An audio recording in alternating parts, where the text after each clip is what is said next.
This is now slightly shorter than it was. Um, it's not ideal, but I can't really do anything about that uh, because the nature of the metal means that I can't just add a bit onto it. So just squaring that off, so I've got a nice clean edge to attach. So it's going to be about a millimeter, maybe 2 millimeters shorter than it was, but that's okay.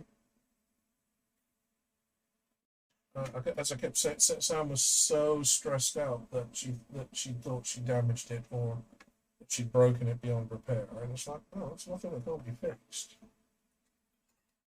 I mean, I made it from a lump of metal, from just actually from several lumps of metal. I can fix it. Yeah, you just need to get it to me. That was the bit that was challenging, was actually her getting it to me so I could do the repair. Now, I'm going to open up this ring because I need to be able to thread it onto the ring we just repaired. Let's get this opened up.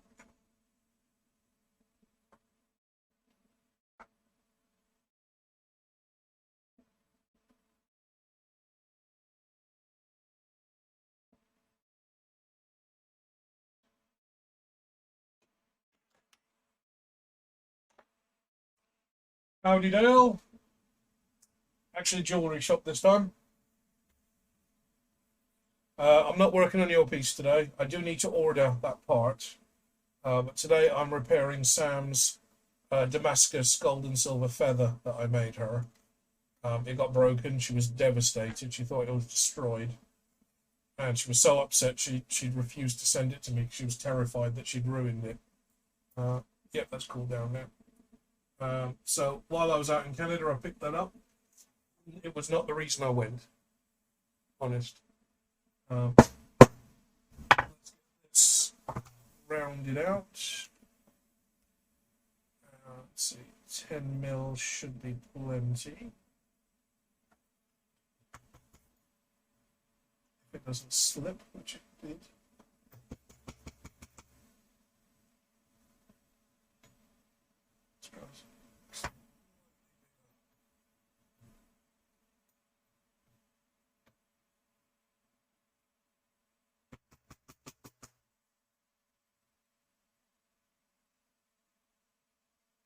So that's got a slight oval to it, which is quite pleasing. I like that. I'm going to leave that oval shape in there. Now I do need to clean it up a little because there's some tooling marks on the outside.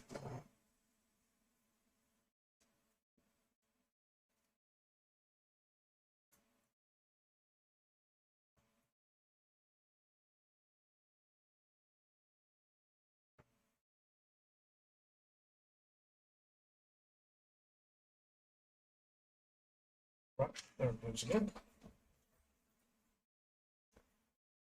Where did you fall, little one? Come back to me.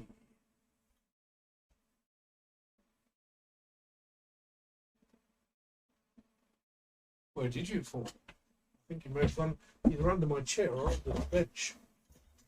Gone under the bench, I think it'd be awkward.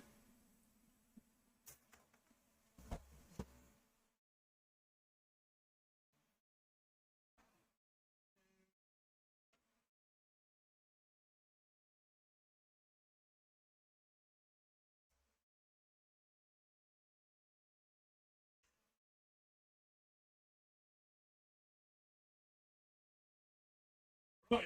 Oh, it's going to be a job to find now. Let me get the torch.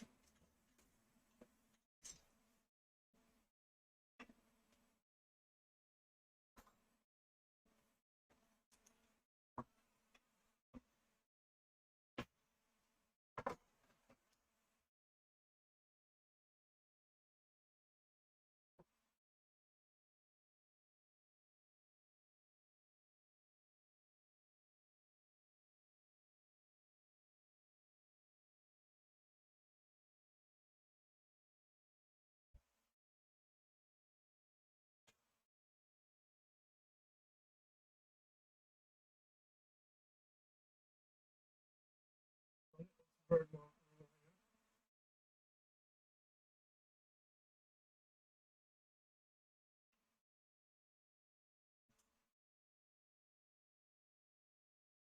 it's not stuck in my shoes or anything weird like that, because that does happen.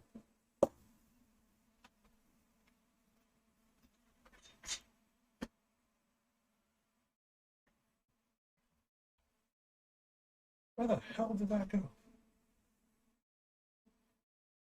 it go underneath the chest? And underneath my storage trunk. Anything else to get to? Because this thing's heavy and full.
Oh, I haven't found it.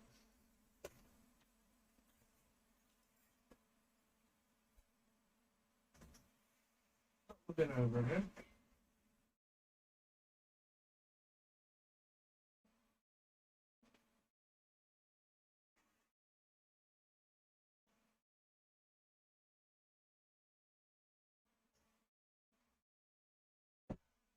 Aha!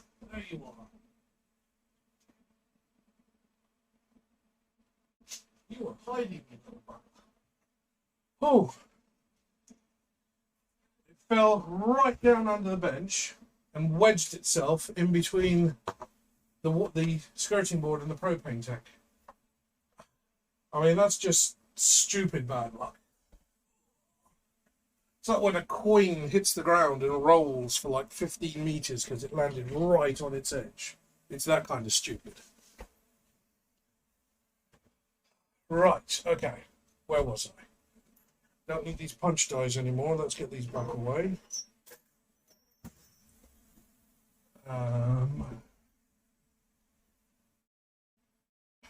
Losses.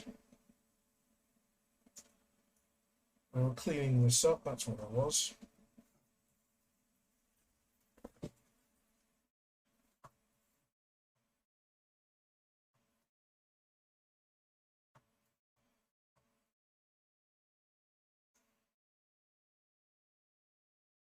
And I must remember, thanks to Marie, thank you, Marie, I can now hallmark, well, maker's mark, I should say, this piece. I can't hallmark it because it hasn't been assayed. But I can put my maker's mark on it because Marie bought me a maker's mark. I had one made up for me.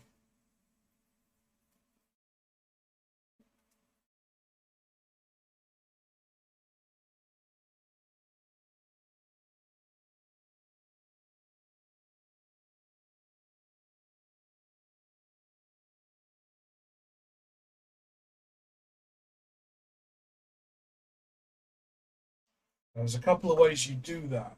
One is to stamp the piece itself, which isn't always possible, especially something like this. And that feather is very delicate, so I don't actually want to stamp anything onto it. The other way is to add like a little plate like this. So this is a cut off from a chain.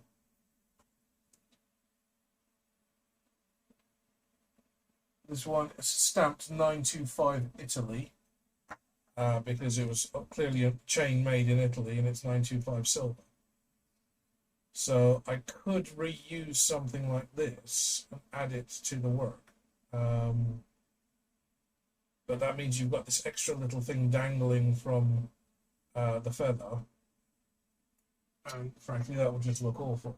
So what I'm going to do is I'm going to put my maker's mark on the back of the feather, somewhere where you're not going to see it, because obviously it's on the back, but it will have to go on there, and I can finally fully mark this piece. Because when I made it originally, I had a tiny little makeshift bench set up in my garage. I didn't have all the tools. I didn't have my solder. I didn't have the punches. I didn't have anything that I really needed. I just kind of cobbled this together by cutting it out and doing a bit of filing and shaping. So yeah, the fact that I can actually put my maker stamp on that now is going to be very nice indeed. So let's just loop this on.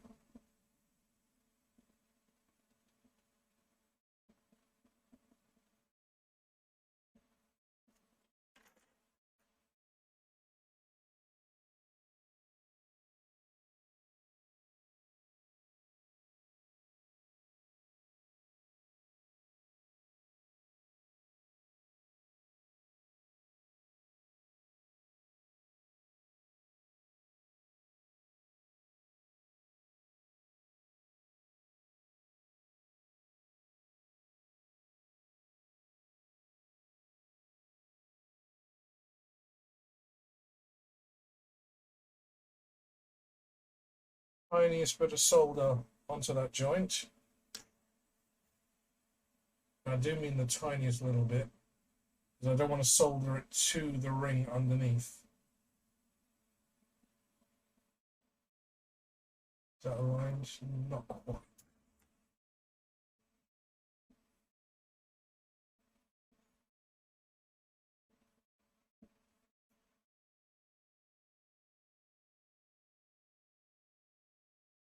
Every time you hear that little click, it means that the pliers have slipped, which unfortunately means that it's left a mark on the piece, which I'm going to have to polish out or buff out later.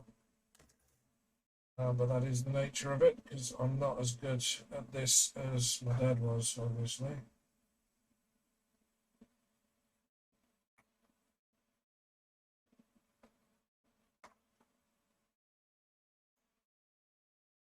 It's dried up already.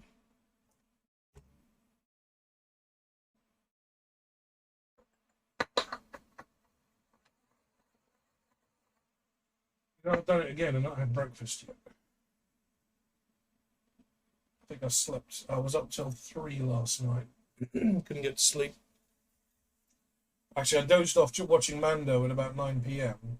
And it's like, oh shit, that means I'm not going to get to sleep now. And that was indeed the case. So end up staying up, doing some more VR racing, getting the VR racing simulator set up and running, which it is now. That's really good. It works very, very well.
soldered to run, but it's only run on one side.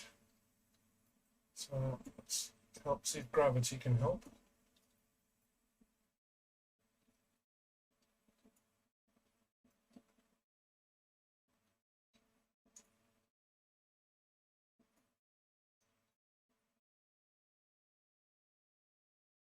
Nope, that's not what I wanted. Right. Okay. Instead of running and joining up the ring, it's run down onto the larger ring and welded the two rings together, which is not what I wanted. So I have to break that off and do that again. I might be better off now that I've joined the ring and shaped it. I might be better off cutting the big ring. I should have done it this way. Cut the big ring, get that little ring off, and then reattach the big ring afterwards. Because this needs to be soldered onto the feather first. I'm doing this in the wrong order. I'm getting there. It's been too long since I've been at the bench. Gotta think my way through this properly. Can't hurry this. Don't need to hurry it, actually.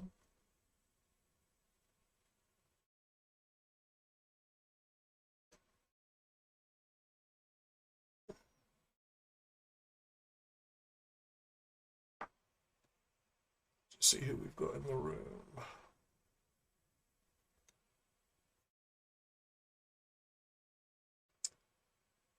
This laptop is now getting so old, I'm amazed that it's even able to run OBS.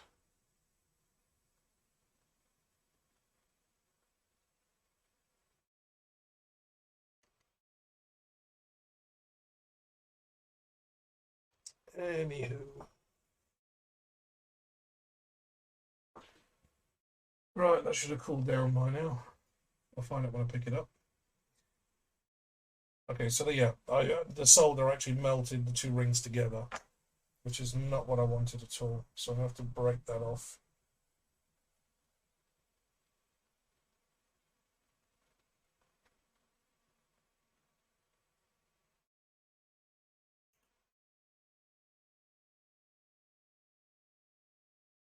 So that's the little ring broken free from the big ring. Let's now cut the big ring.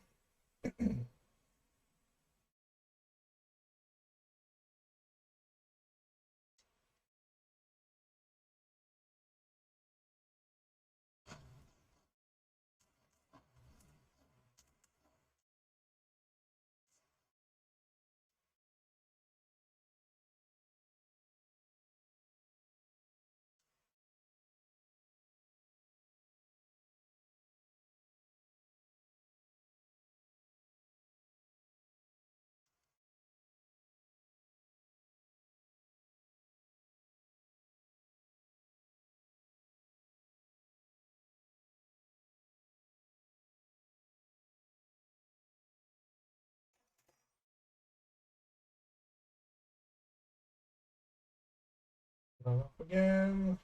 Take the little ring off.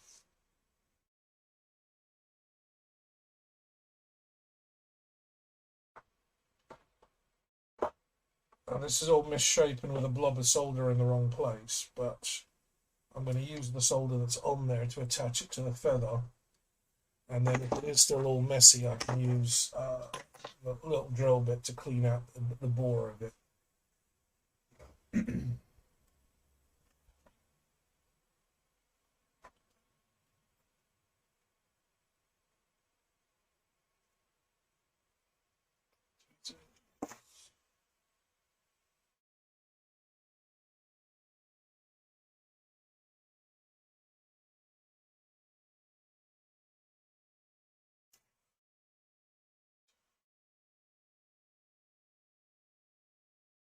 So there's plenty of solder already on that joint.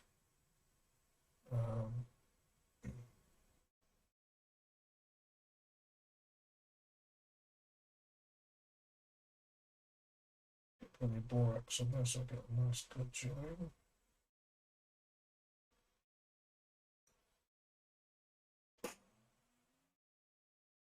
Right, so I can see what I'm doing.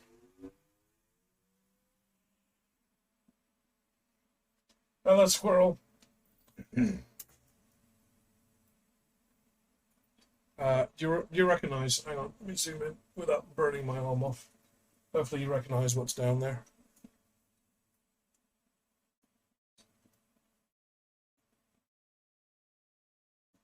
And I was saying earlier, Sam, that now that I've got my maker's mark that Marie bought for me, I can actually put a proper maker's stamp onto this for you.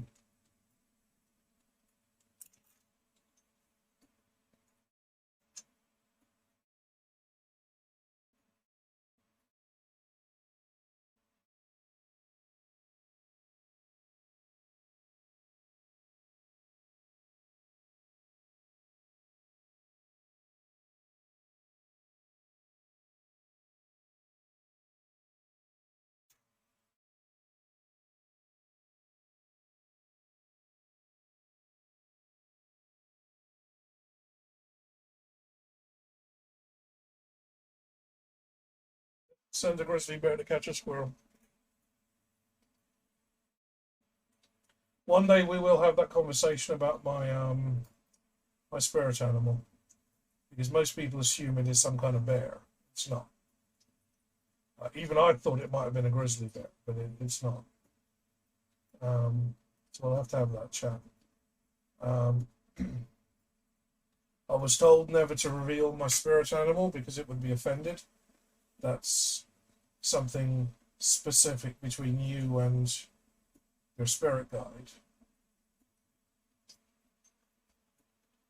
But if my spirit animal knows me at all, which I'd hope it does, it will then definitely know who Silverstreak is. But yeah, we definitely know who's got a squirrel for a Patronus, don't we?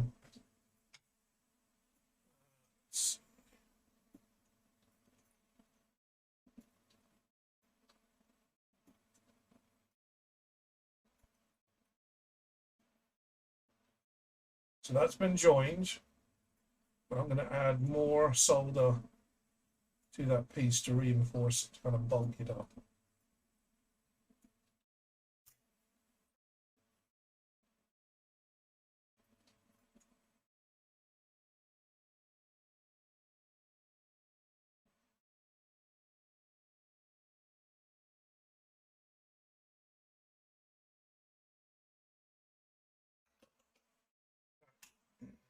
Done. That was burning the bench. Right, leave that to cool down a bit. That needs to be cleaned up really well. It's quite messy from that soldering. Howdy, Brian. It's not a wolf, no.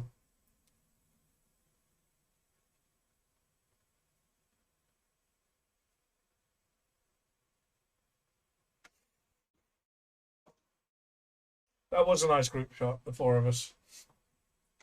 Especially with Sam in her cosplay. Okay, let's wait for that to cool down.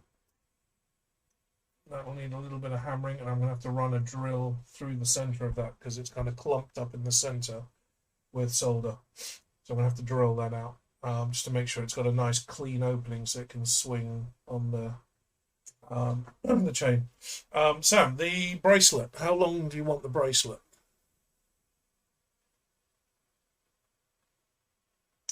And also the original clasp that the feather was hung on, this thing. I didn't realize at the time, but it was silver plated brass, which is why it's gone yellow. All the silver plating's come off it. I didn't check for a hallmark on it because when I was making this thing, I only had very limited tools. So rather than attach the feather back to this ring, which would be putting gold and silver onto a brass ring and a brass carrier, I'm making a new one out of silver.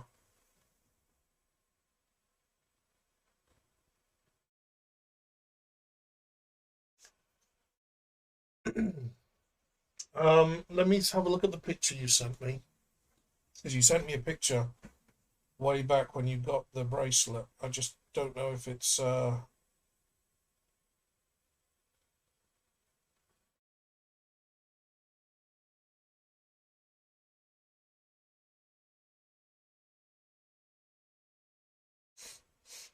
God,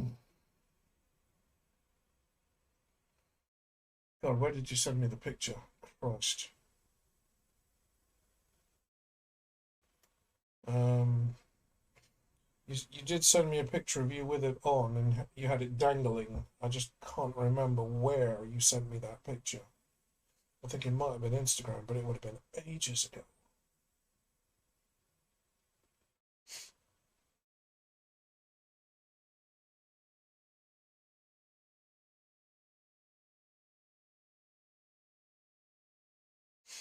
Scrolling back, and all I'm seeing is pictures of Aurora, pictures of stars, clips that I sent you of weirdness, pictures of bun buns, pictures of bun buns, and conversations about poop.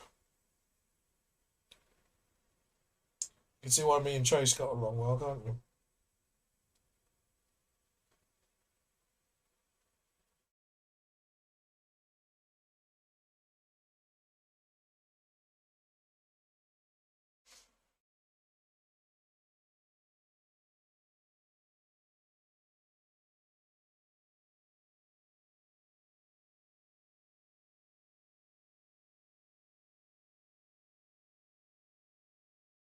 We're back to May last year, so I don't think it was this long ago.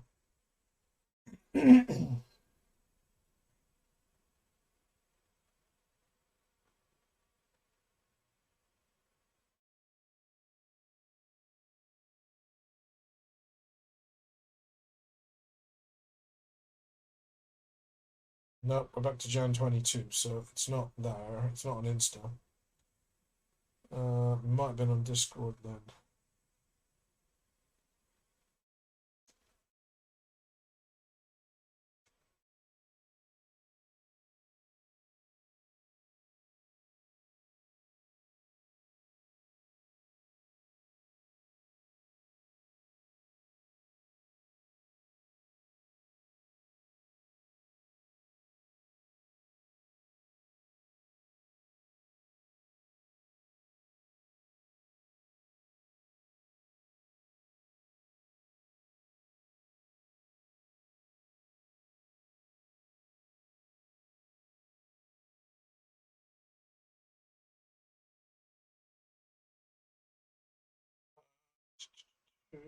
That's all the pictures from last week. Fuck, it's last week already. I still haven't slept off the jet lag. My body clock's all messed up at the minute. But it's already been last week.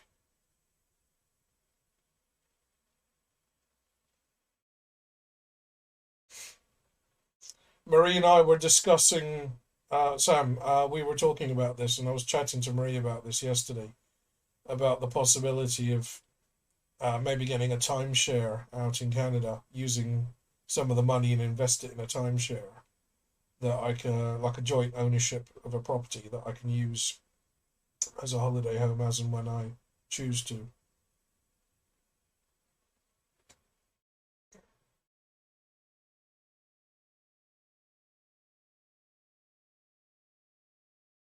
I think we might be getting there. I've got pictures of chains, pictures of stickers, but it's not here.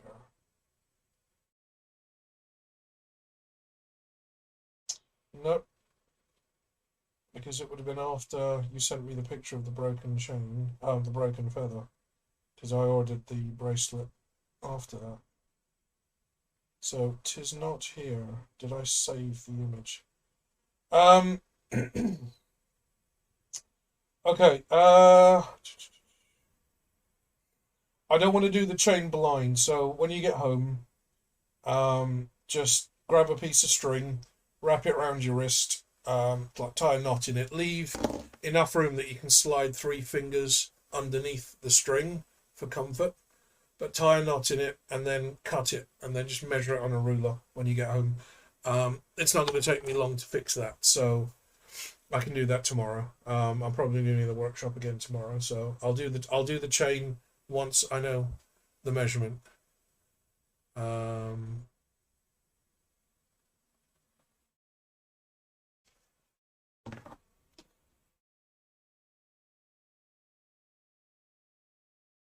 And I remember you have little baby wrists because I could probably wrap my index finger and thumb around your little baby wrists. Because you're ickle. You're just ickle.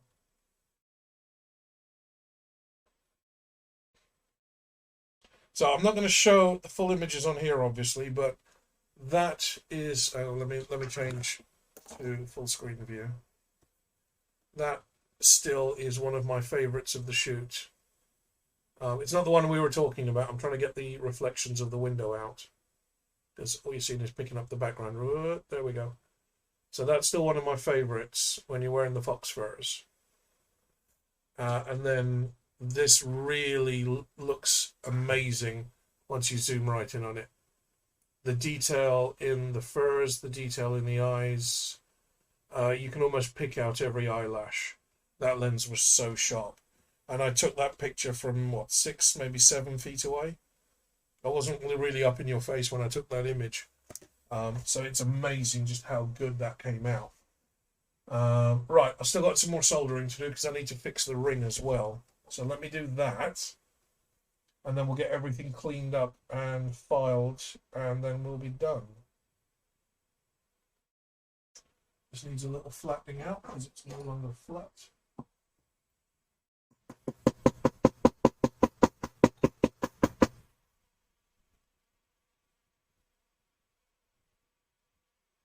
Now that needs some more solder on it. There's not enough on there.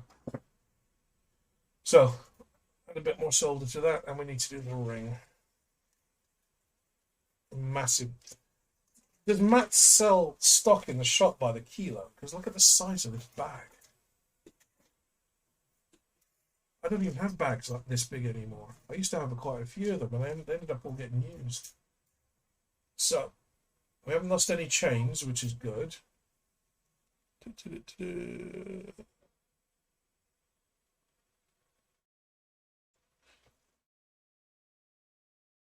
you not like Big Face?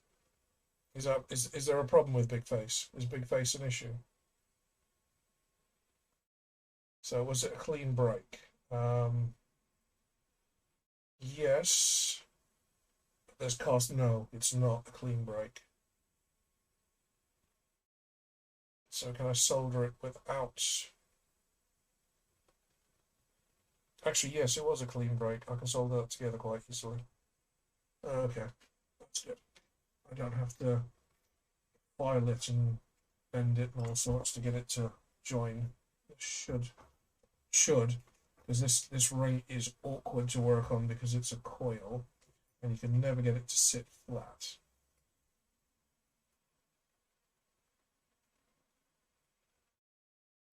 Right, let me open that up a little bit. Large flat pliers.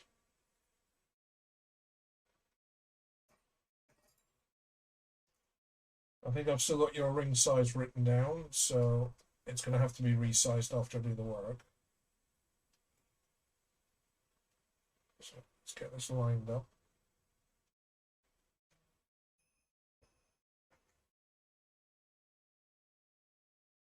That's the third work email that's come through.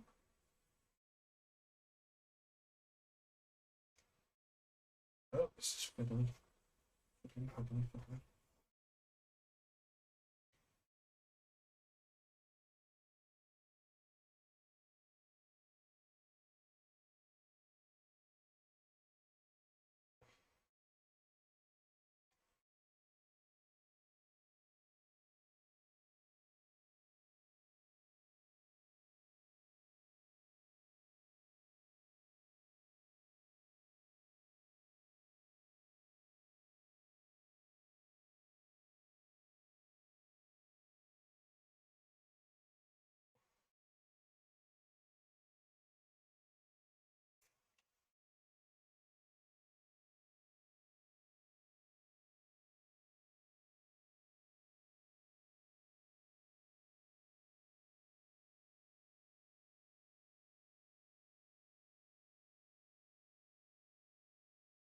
How did you break this again? Did you get your hand shut in a door or something? I think that's what you said. You kind of shut it in a car door.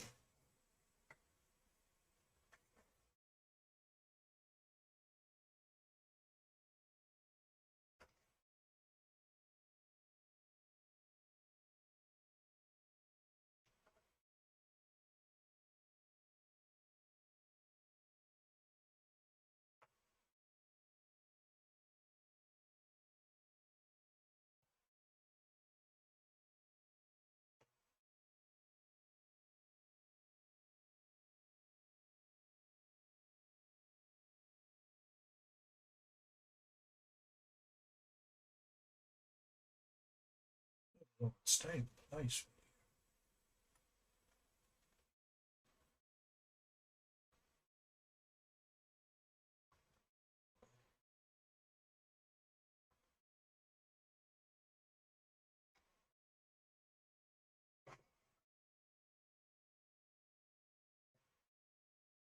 Doesn't want to cooperate. It really doesn't. The other four sides.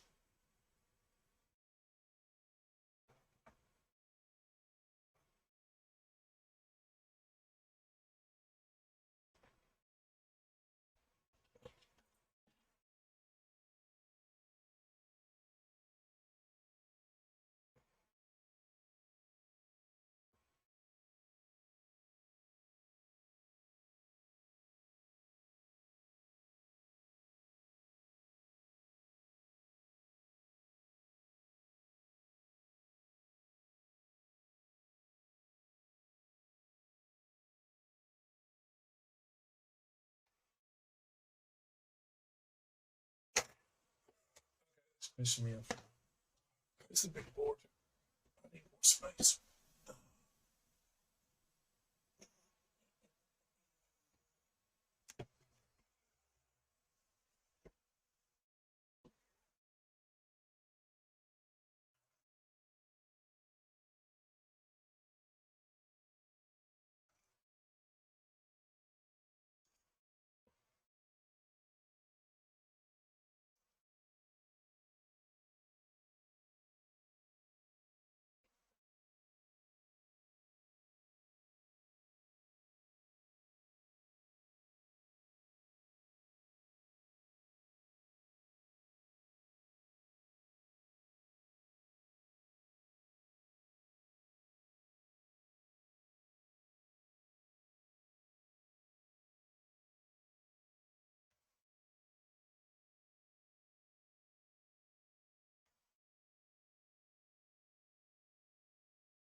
Yeah, I should have done that in the first place.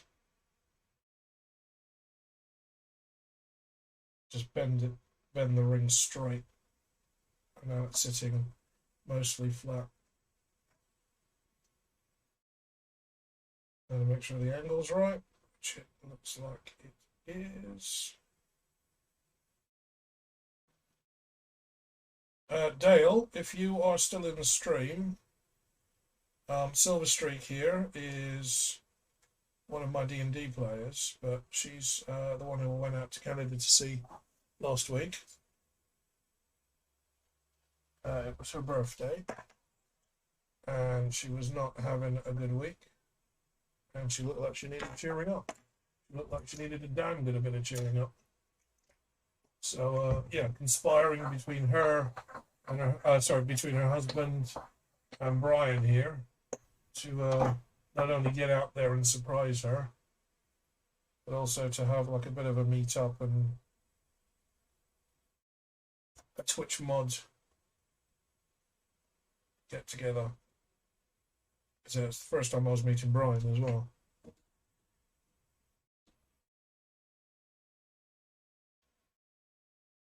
I mean, dude, I barely knew you, what, 5 hours and you're already sleeping in the same room with me? It's just weird, man. It's just weird. It's some weird shit, dude. It's weird shit.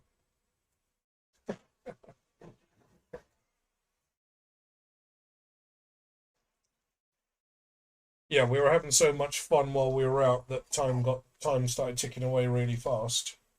And Brian had a 4-hour drive back because he didn't live where I thought he lived. And yeah, he just decided, look, I had a spare bed in the room that I booked, and the staff probably wouldn't notice if there was an extra person at breakfast. They also didn't charge me for any of the extra breakfasts when you were around, Sam. The kids, they didn't charge me for any of that. I did ask, but they said it was okay. So definitely going to be staying there again. That's going to be my choice of hotel when I come back for my next visit. And if I do go down the road of investing in like a holiday property or like a part share, then it'll mean that you and the rest of the family will have access to it as well.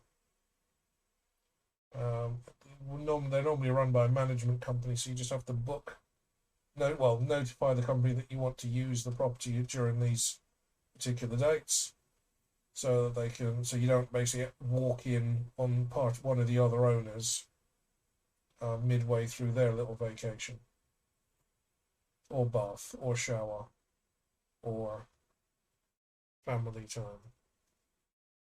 Sorry, family making time. Right, we're laid up. Let's get the light out. Let my eyes adjust. I need the big light on in this room, actually. If I turn off the work light, you can't see what I'm doing. All right.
How awesome does this look?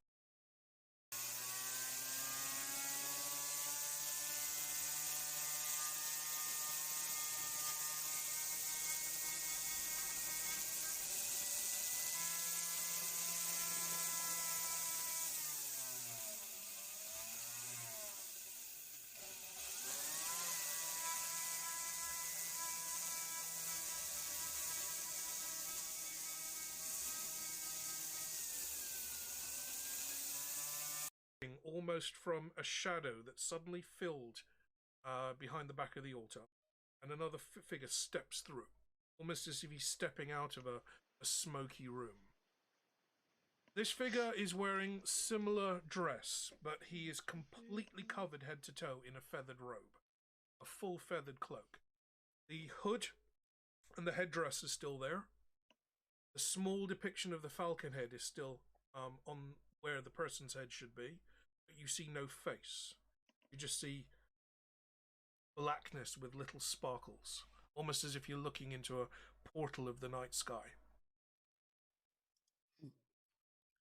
He steps forward to the altar, lays both hands down on the altar, and looks to you all in turn. Stand and be judged.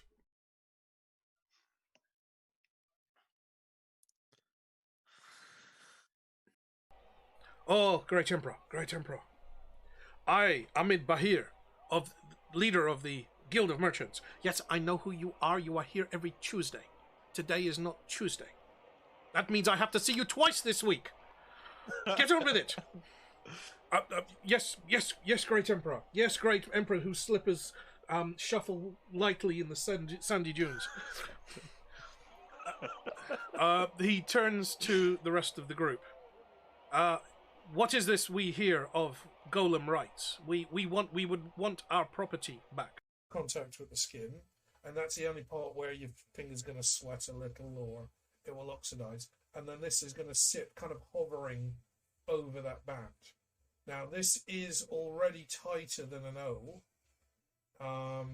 This is about one size, it's almost 2 sizes narrower. So once I turn up the band, this is going to be opened up slightly, but because it's already got the correct shape, that's going to be easy to do. So the next step is to turn some silver, make a little silver band for the right length. This is then going to be soldered on top of that, and then it's going to kind of float maybe 0.5 millimeter above the finger once it's in place. And then once that's done, then I can start finishing, smoothing off all the rough edges, maybe going back and re-engraving or just deepening some of these grooves that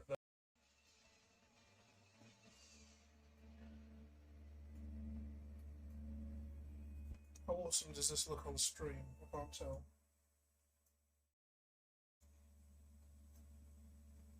Okay, there we go.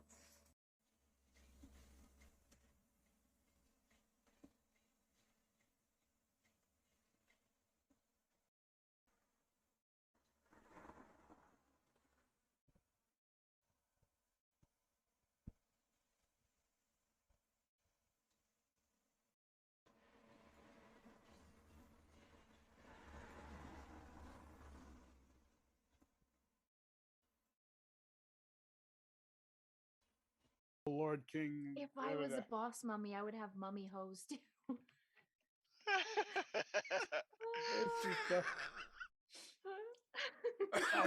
He needs some milk. Oh God. Hello. Hello. Hello. I'm pretty sure this is how you would spell it.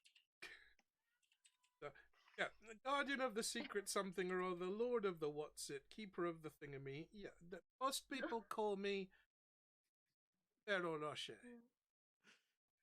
Oh. Get out of here. With the chocolate coating. Chocolate and hazelnut crunch.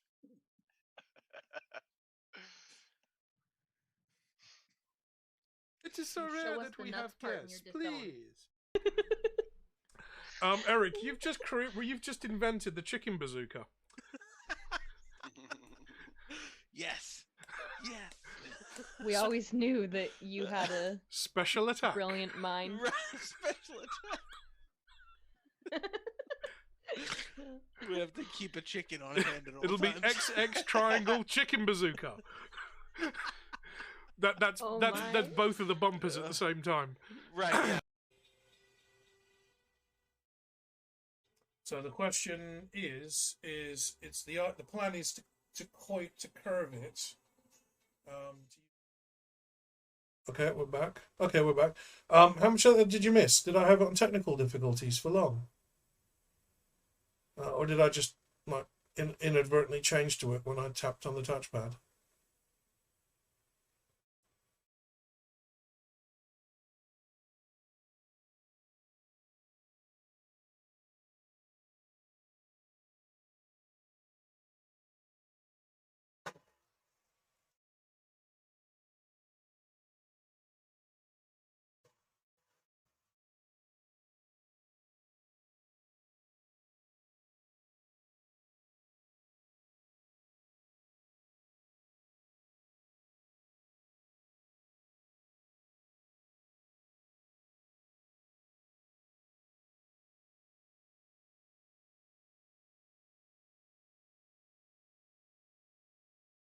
One of the things that was delivered today, you'll find this amusing, Brian, is a bigger suitcase. Because the one that we had, the one that I used this trip was the biggest one that I own. And it was barely big enough to pack in the stuff that I brought. I did bring way too many clothes because I didn't know if I was going to be getting contaminated with cat hair and have to change my clothes daily. So I brought enough clothes that I could have fresh clothes on every day. But it was more than I needed. Plus, I brought quite a bit of extra kit that I didn't need. bloody tablet. Christ, what a waste of time that was. So I've ordered some larger suitcases, so they've arrived already. Marie, you'll probably recognise they look like Rimowa or Rimowa suitcases, the kind of aluminium sided, but they're actually ABS painted, but they've got that kind of sleek aluminium look. The main thing is that it's an aluminium frame all the way around, and they're latch type. They're not zips, so there's no zips that can burst open. But the actual shell, even though it's painted to look like aluminium in matte silver, it's actually ABS, so they're nice and light.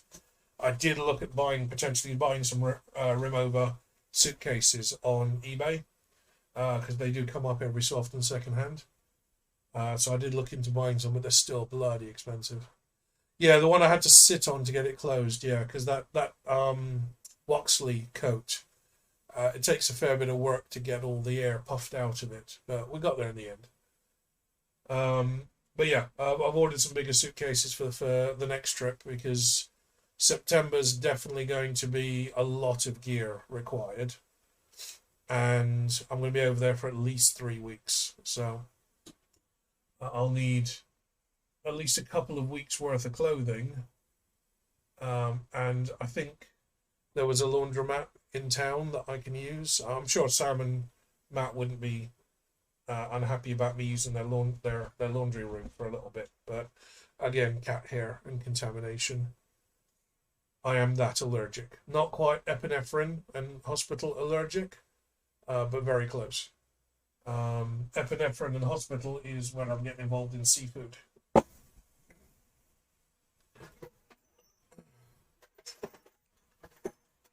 So yeah, new suitcases arrived today. I haven't unboxed them yet. And I've got a new monitor coming this evening. They said between 4 and 6, so it could be any time now. So that's why I thought I'd be doing this today. Yeah, it's nice and cool now. Getting this done today wouldn't be a bad idea, because I need to be in the house and I can't really go out anywhere anyway. Got to do some grocery shopping, and that's about it for today.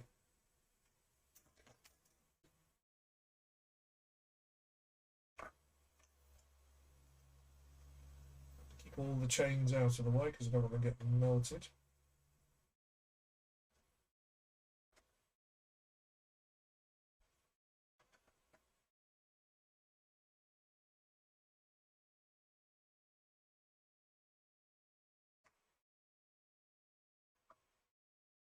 And in bad form, this is not good craftsmanship, to be fair. But what I'm going to do is I'm going to add some more solder on the inside of the band, where I've already repaired it. Add some more solder to thicken that part of the band, to kind of bulk it up a bit, and then I'll blend it all together so you won't even know that it's there. It's bad form to do something like that, but this is a repair. And I want to make sure that the joint is stronger than it was to begin with.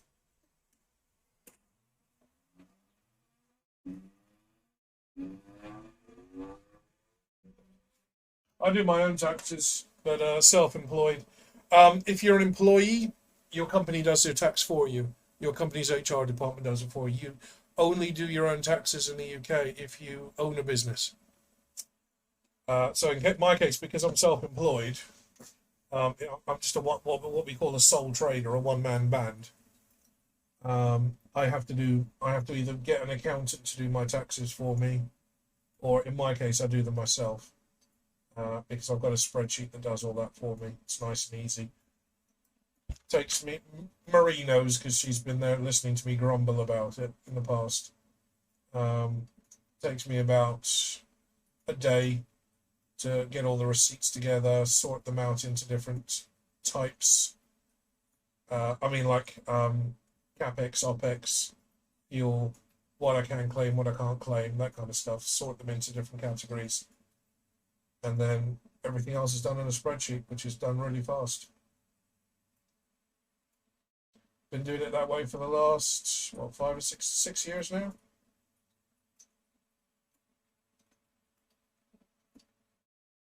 Get in there. Thank you. At last. Behave yourself. I know we've got guests, I know people are watching, but just behave yourself. Come on. There you go.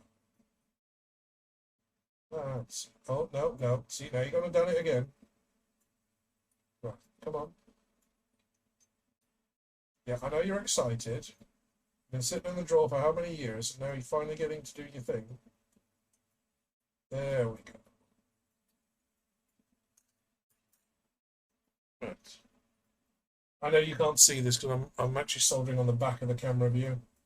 But I'm not going to be able to do this facing the camera. I need to see what I'm doing.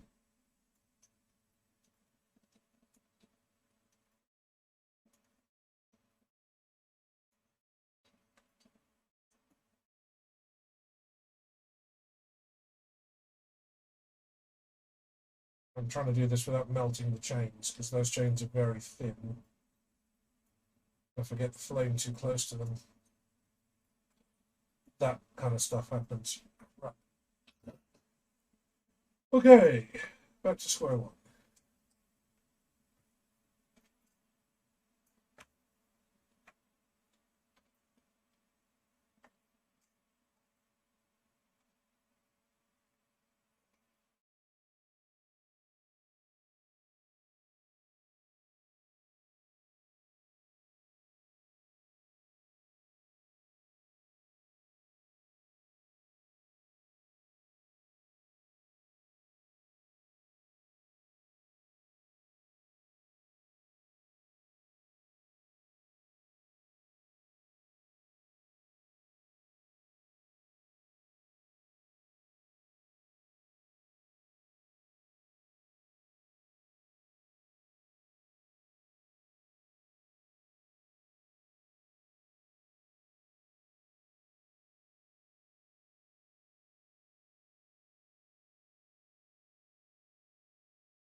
A bit awkward timing.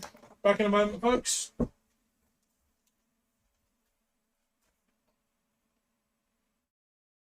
Oh, hang on, I need a one-time passcode nonsense. Need my phone.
My new monitor and carbon fibre tripod have arrived.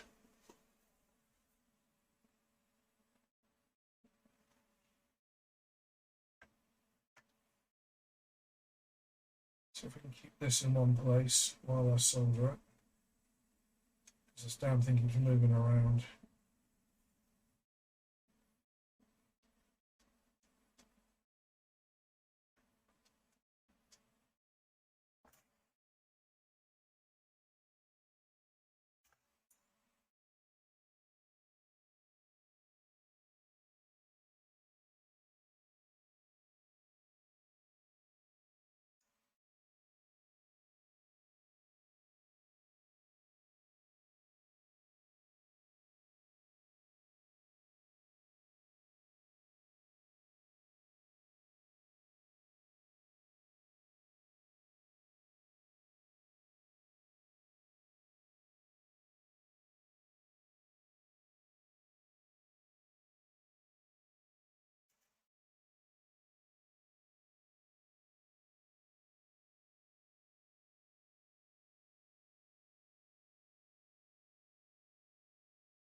I have to hold this in place while I attach it.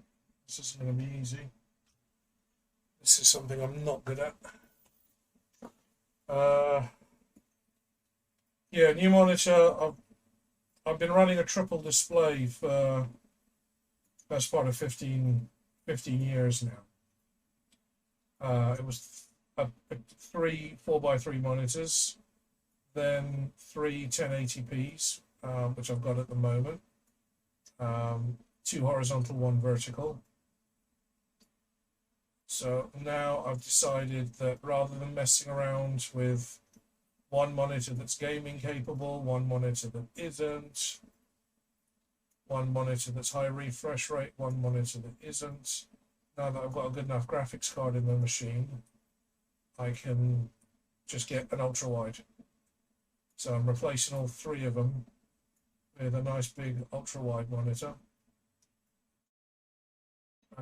that my card will have no problem driving. And because I've now got a VR headset that has its own onboard computing, it's on an onboard computing power, and it runs via USB-C. I don't need to feed an HDMI feed. I don't need to send an HDMI feed to it. That looks a bit messy. That could be better. I could redo that.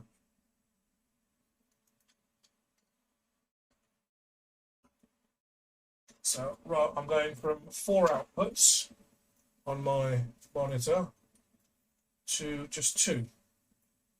Don't need the HDMI because, so the VR headset is now USB-C and it's got its own onboard graphics. I don't need 3 separate monitor outputs because I've now got the one massive ultra wide that will do all of that for me in one go.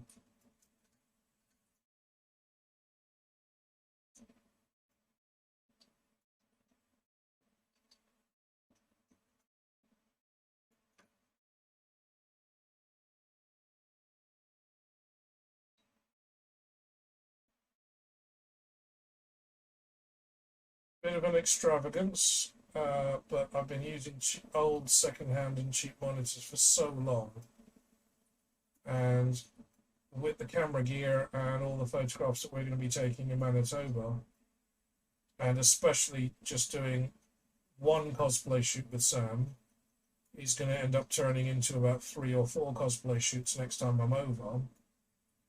I need a monitor that I can have color grading on, because my old existing monitors were like office level screens.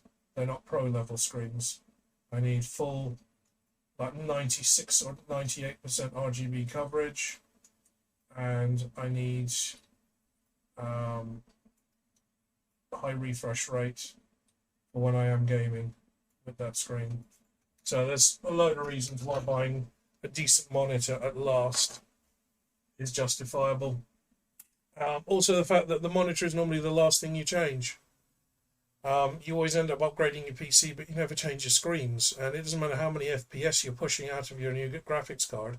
If you've got a crappy monitor that can't do 120 or 144 hertz, it's not going to look right. I can't remember the exact size. I think it was a 34-inch, but it's the Samsung Odyssey G9, Brian. If you Google that for us, it's a pretty spectacular screen, but short of massive leaps in technology, I haven't bought a new monitor for a decade. And I plan to do the same. This is a massive, massive upgrade. I haven't done any upgrades to the actual PC. It's already in good shape. There's swapping out and putting another new graphics card in will be incremental at best. But I have bought new peripherals, new photo printer, new VR, racing wheel, and now a new screen. So it's now a good setup that I don't have to be worried about needing to upgrade again in a year or two. But yeah, the Odyssey G9 has been dropped in price quite a bit because the G9 Neo, which is the second gen version, came out. They made a couple of incremental upgrades to it, but not enough to say, well, if you've got a G9, there's no point buying the Neo.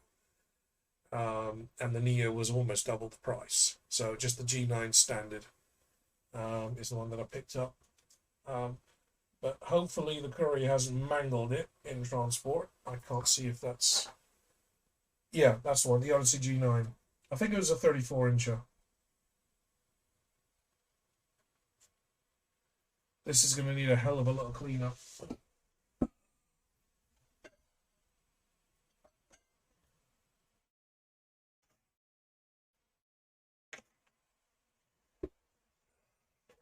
get our feather back on the deck. I need to reinforce the back of that with some more solder. That's medium solder. I should probably go for soft. But I want to melt the joint that's already there. Done that once already just now. So let's go for extra soft solder. And make sure we're working on the back. We are.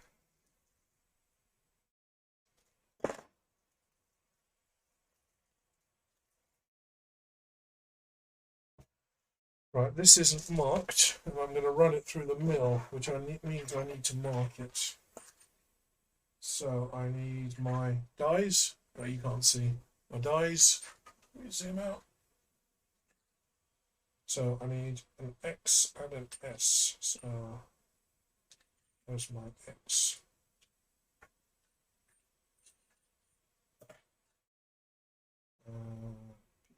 Why are these not in alphabetical order? That's the kind of thing that bugs me. I'm gonna have to go back and do that. So extra soft. Let's cut a piece off, run it through the mill, thin it out, and then I'll stamp it. Because at the moment it's about a half a mil thick, but that's pretty thick for solder. It'll take some heat to get that to melt. And by the time I've done that, the whole point of easy melt solder is it melts really quickly before any other solder joints heat up and start loosening. 49-inch. Okay. I might have got a bit carried away with that one then. I'm not sure my desk is big enough.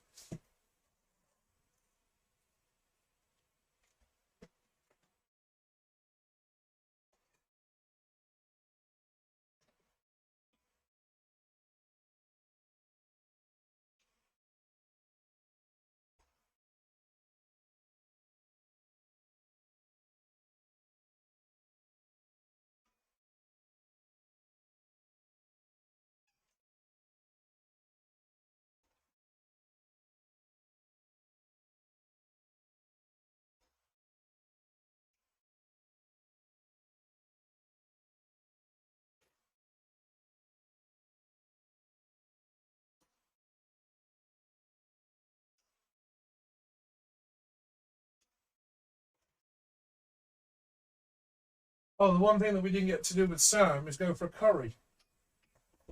It's I ordered her that curry that time, and I really wanted to sit down and have a curry with her. I completely forgot about that. So I'll have to do that on the next trip as well. I can't get that any thinner without it binding up in the middle.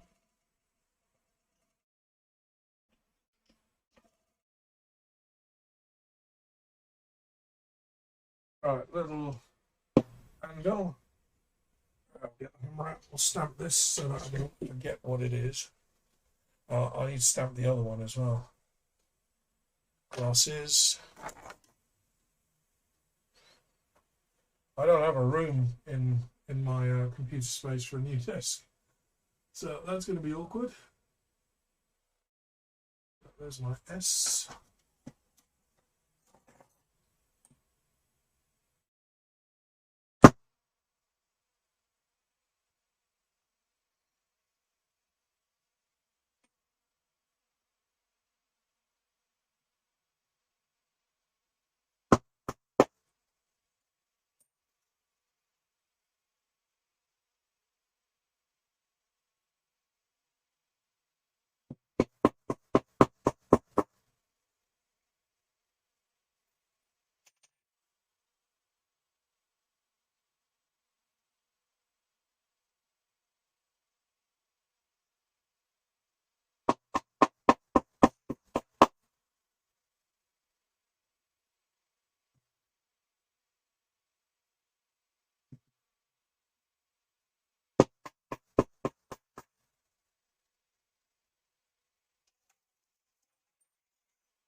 The other piece while I'm at it.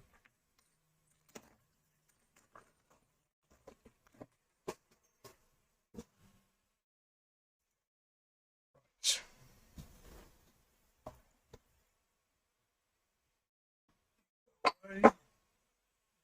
Bin.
What am I doing? Reinforcing this piece and a little groove down the back of the feather for the solder to run into.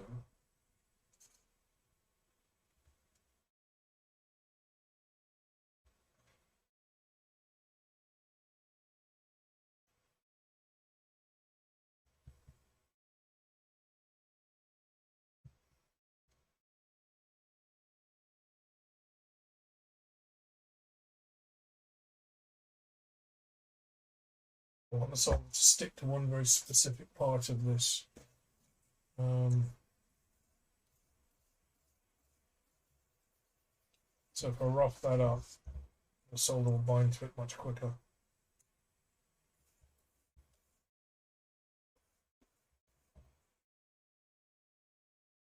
That'll help to strengthen that piece because that is a weak point. The metal was so thin. I was working on it. Right.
Yep.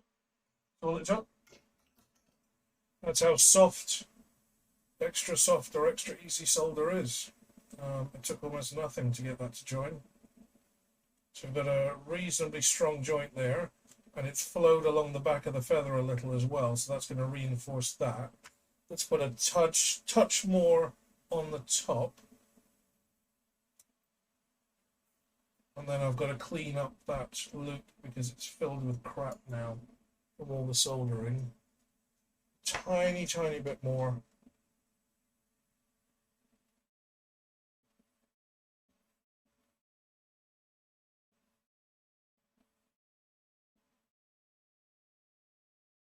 I really should have had something to eat, but I need to do a grocery shop. I hate going food shopping. I cannot abide supermarkets. I really hate them. That was even before the pandemic. It's worse now. Me going into a supermarket feels like going into a combat zone. Let's reinforce the top. And then we'll get it in the acid pickle, get everything cleaned up.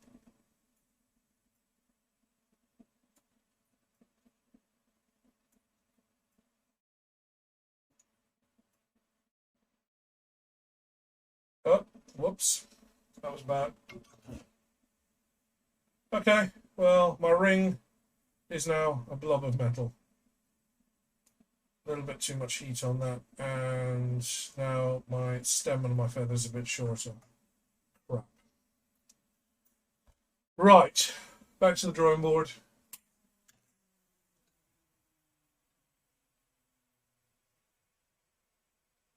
The feather itself is fine, it's just the stem on it's a bit shorter now, but the ring is gone. The ring's ruined.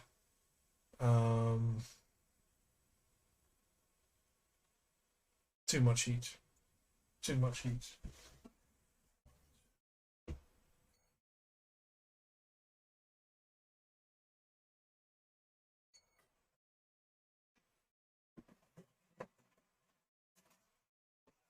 Find a replacement now.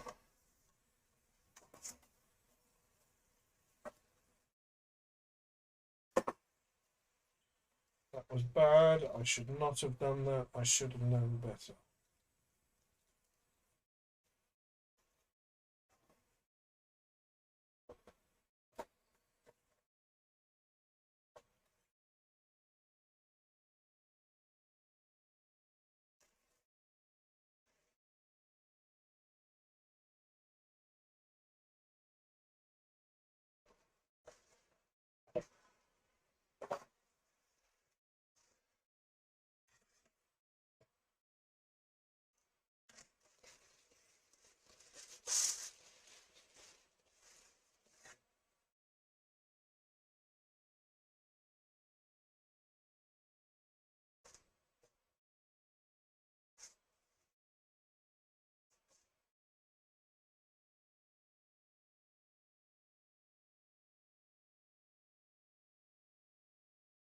Ooh, that could come in useful. This is part of a. I mean, these two rods here. These were part of a set that I was making for Abby's piece, and I had some leftovers. So I've already got a ring attached to a rod. I can tack that onto the end of the feather and blend that in. Or I could fuck it up and just make it all worse. Because I've fucked things up a couple of times already today.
This must be another one of my allegedly quick jobs. Look how long this is taking.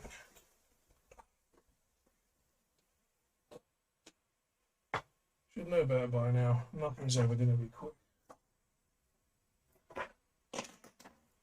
Don't need you. Don't need you yet.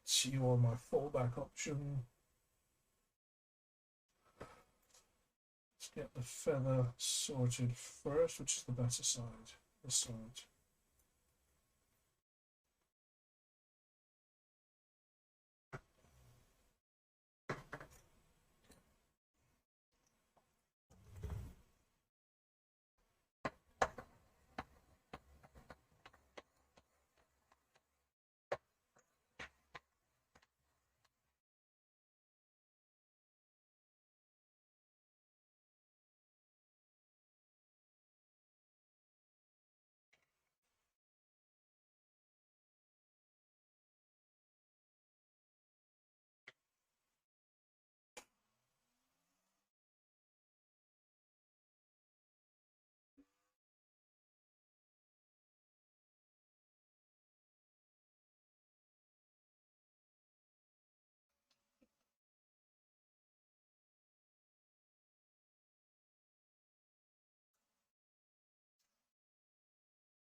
But it's incredibly thin. I've got to be really careful here. I do not want to melt the feather itself as a whole. I'm forgetting just how thin this metal was drawn out. Did I just drop that again?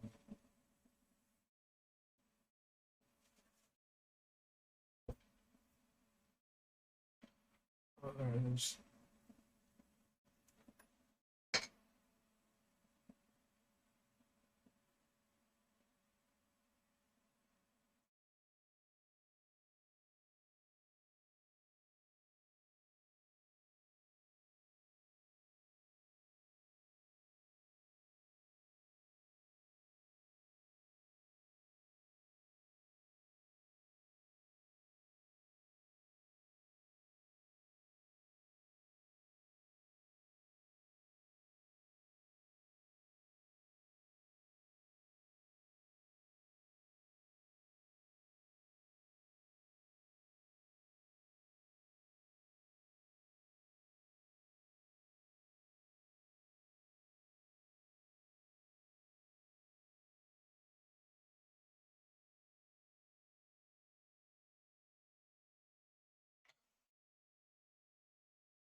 They're good pretzels.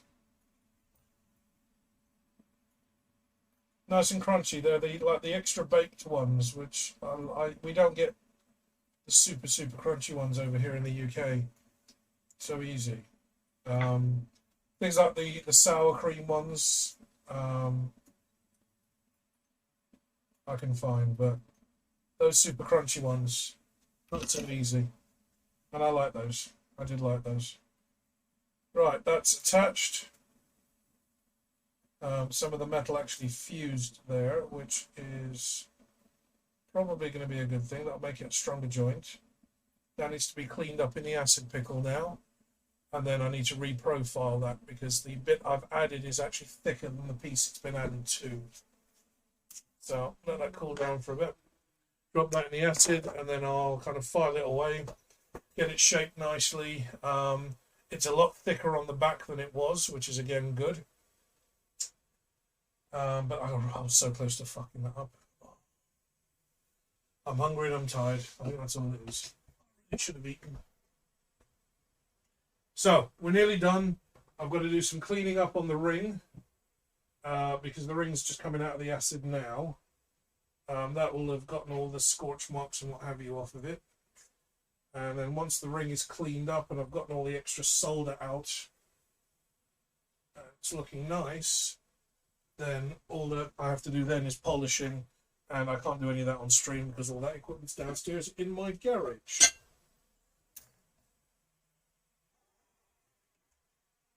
That's my tool set. Why is that down there? That doesn't need to be there. No. There's my favourite screwdriver.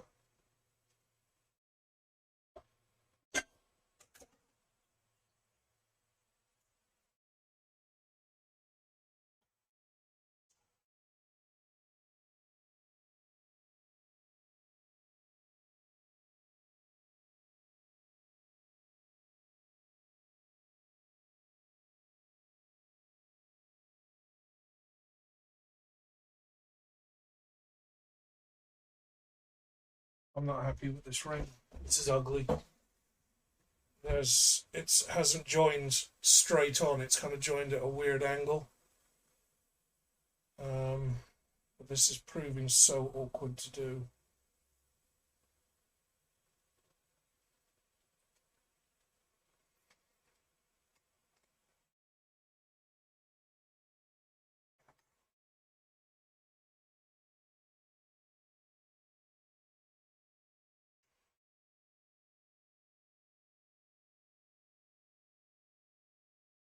I have to reheat it and just manipulate it with tweezers while it's hot and see if I can get it into a good position. This again, I don't like. This is not ideal.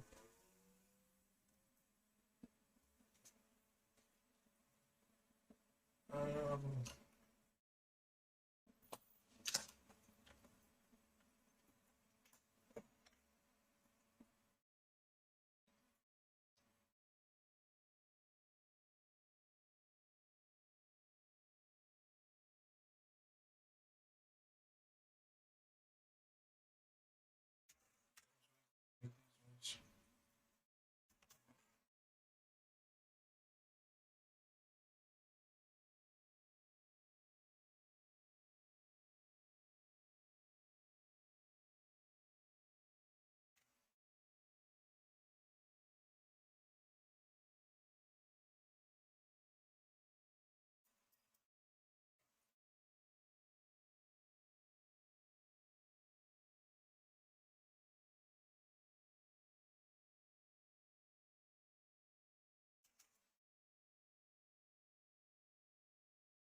White Bennett.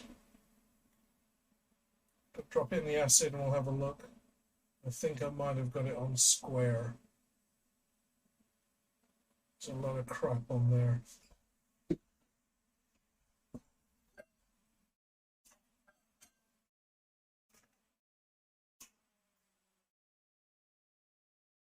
Oh,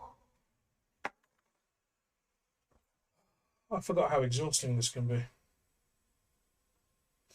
Yeah, that was the smallest bag of pretzels they had.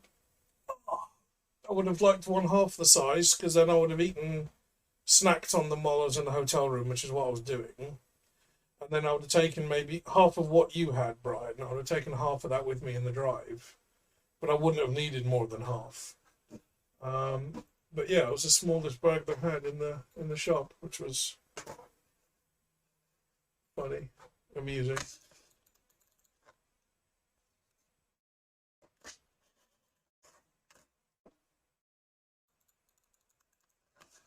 I think the batteries in my mouse are gone.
I couldn't pay mine because apparently you can't pay them online. So what'll happen is my toll charge, because I had to take the 407 to the airport because there was a lot of traffic.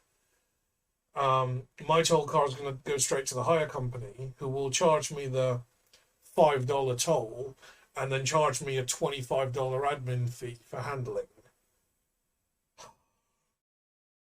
Is what it is.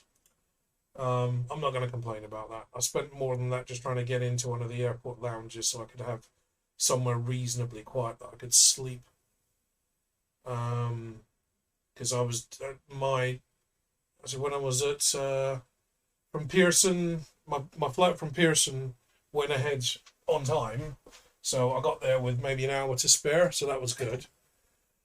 When I landed in the UK, we landed early, but I'd left a minimum 4 hours between my second connecting flight, because British Airways has a habit of losing your luggage or there's no gate staff available. And 4 hours was just brutal on me. I was just trying to survive that 4 hours. I was in a cafe, had a nice big full English breakfast, and I fell asleep at the table. So I was transferring all the images off the memory cards and onto my phone, and that kept playing up because the little USB hub was overheating, and I didn't want to damage the card and risk losing the entire shoot. So I had all my gear spread out in front of me, and I was eating and had, I think it was my third coffee, and I was just sitting there just doing that, like kind of rubbing my eyes, and next thing I know, it was like an hour later, or like half an hour later, I'd passed out right there at the table. Bless them, the staff didn't wake me up, they just left me to it. And like some other people had sat down on the table next to me, and they'd already gotten their food, so I must have been out for at least half an hour. And they didn't complain at all or anything, but I was just so wiped out on the way back. Because I didn't sleep that much that morning. And then the drive back, I'm driving back, I can feel my eyelids fluttering, I'm slapping myself to wake myself up, opening the window, stopping from Tim Hortons, but I needed to get to the airport at a certain time, otherwise I could be at risk of missing my flight. So I had to go. I couldn't afford more than one stop. So I'm kind of slapping myself and splashing water on my face, trying to keep myself awake in the Jeep on the drive back. Got to Pearson, got the car dropped off. They faffed around in the hire company because I knew they would, messing around for ages. But got all that sorted, and I made it through security really fast, actually. And then had about maybe half an hour wait for the actual plane, which was good. That was about as good a timing as I could have hoped for. And then basically just wiped out when I got to Heathrow, sitting around for ages just waiting for things to happen. Right, what do I have to do? I need to check that ring to make sure the join is clean. I need to clean that up. I'll probably use the drill to do that. Just use the buffing bit to clean that up. Get rid of all the crap. Smooth down the excess solder. Blend the join in. Then I need to reshape it because the ring's all out of shape now. I've got to coil it back around the mandrel. I still have Sam's ring size in my completed jobs bag. Even though I'm not working commercially, but I'm still going to keep a record of all the jobs that I've done, because, like I said, for example, this has got a ring size on it.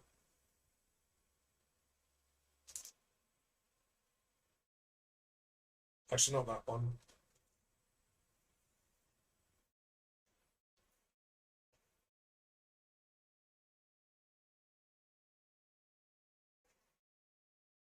So I've got my little bag of completed jobs.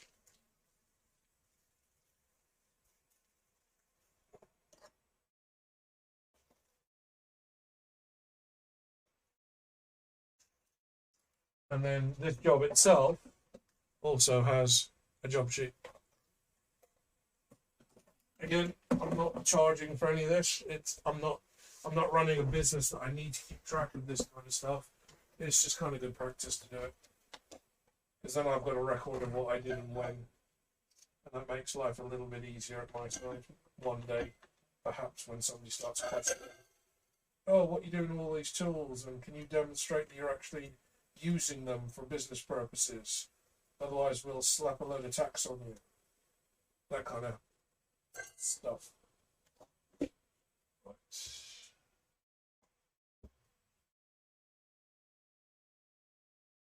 So we'll get these done. I'm not going to be able to finish the entire process on stream. I said some of this has to be done down in the garage downstairs because that's where the polishing mops are. I'm missing a paintbrush. I seem to be. I'll find you later. Let's see how these came out. I think the ring actually is... Yeah, the rings come out decent. So blend that down. The feather, that needs a little bit of shaping just to blend it together, but that's looking good. Okay, we're in business. Well, we're not in business. This is a hobby, according to the taxman.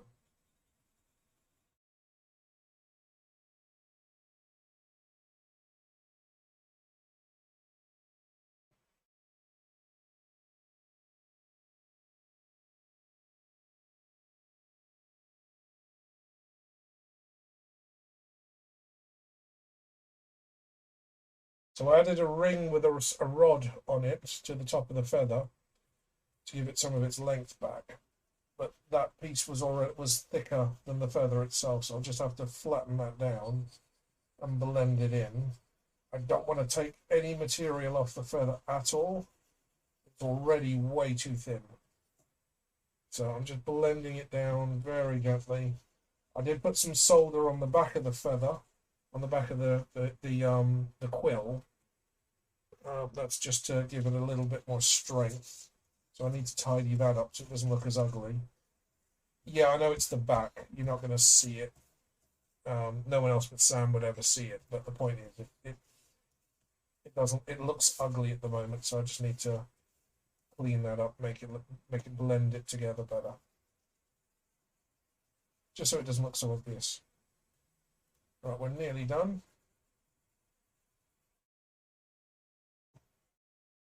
Maybe something a bit more aggressive for that bit. Get files out.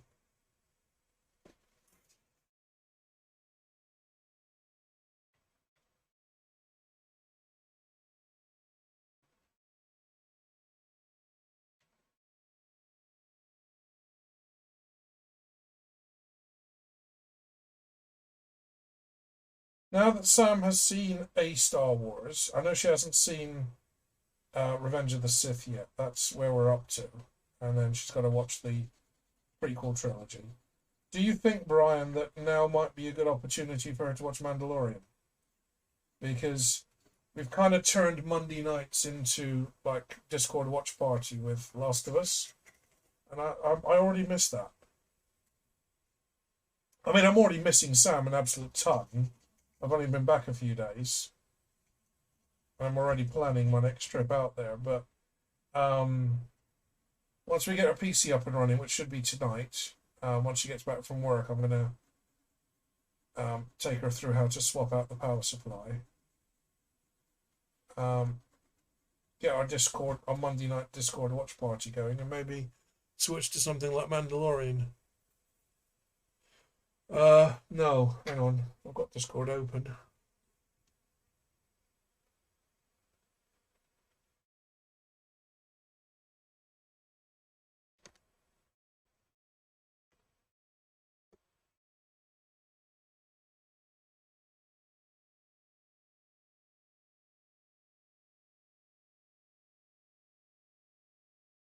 This laptop can barely cope with stream. It's chugging away just trying to get Discord open. Oh, your figures.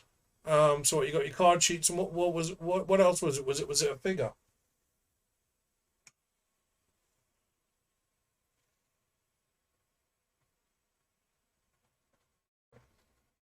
I mean, the reason why I'm picking The Mandalorian is because of all the Disney produced Star Wars nonsense, this is Mando has been probably the closest to the original Star Wars in feel and in vision. And it's mainly because Favreau and Filoni are such hardcore Star Wars nuts. But some of the stuff that Dave Filoni is doing might have worked when he did Rebels and Clone Wars, but it doesn't necessarily translate onto the big screen with live action. It might be comedy and campy as an animation, but when you get to real actors, it starts to look a bit out of place and cheesy. But by and large, most of what he's done has been good. It certainly passes my very stringent approval process, because I've got very high standards when it comes to Star Wars, because I grew up with the originals, and there was nothing else for so long. And now all of a sudden there's this influx of just utter garbage in comparison.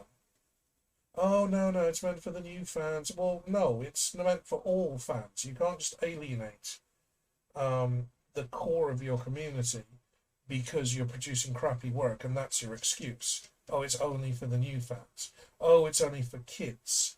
Star Wars was never meant for kids. It was just kid-friendly because it was PG-13.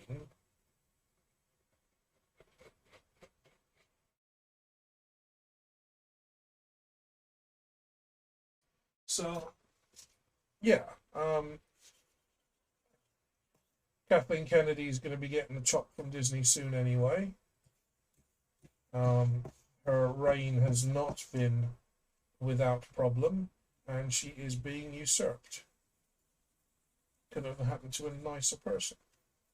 I'm glad she's earned millions and millions of dollars by being what is effectively George Lucas's T-boy, because that's how she started. Getting George Lucas's coffee.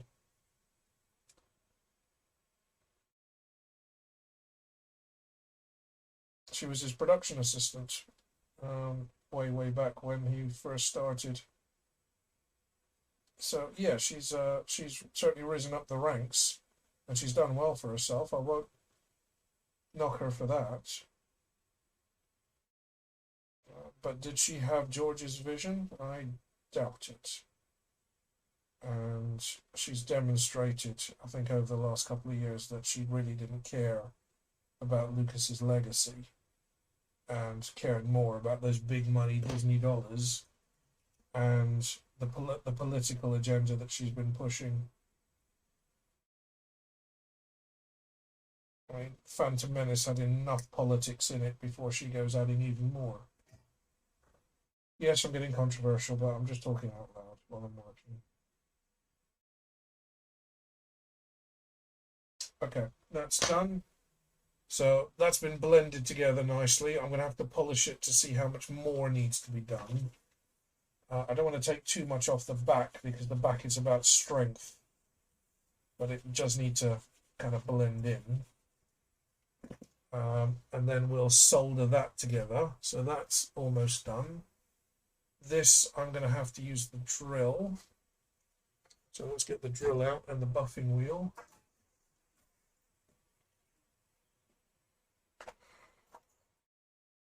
It's when I'm doing this kind of stuff that, especially that I'm sitting here at my dad's tools, albeit my workbench, but it's his tools. That he was starting to teach me, but didn't really get the chance to finish the process. This is when I'm feeling his absence the most.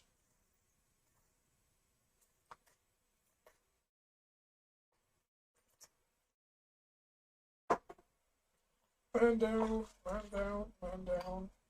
Need that. It's a disc. I don't need a disc.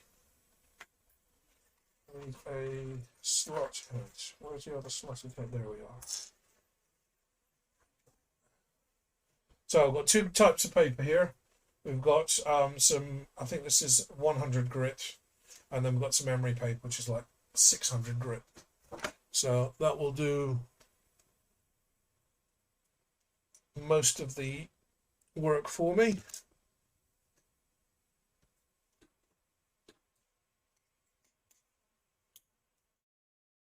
There's my foot switch gone.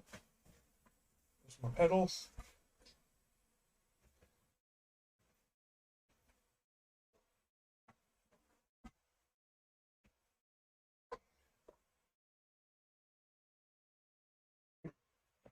got to get things lined up just right when I'm using this because I'm not very delicate on the pedal. I'm a bit heavy-footed. So what I try and do is get because the chair I'm sitting on is it's an office chair. It's got like a 5-legged spider on the bottom with the wheels. And I'm lining the pedal up against exactly one of those wheels, one of the arms, so I can rest my heel on the chair leg, and then I've got much finer control over the pedal.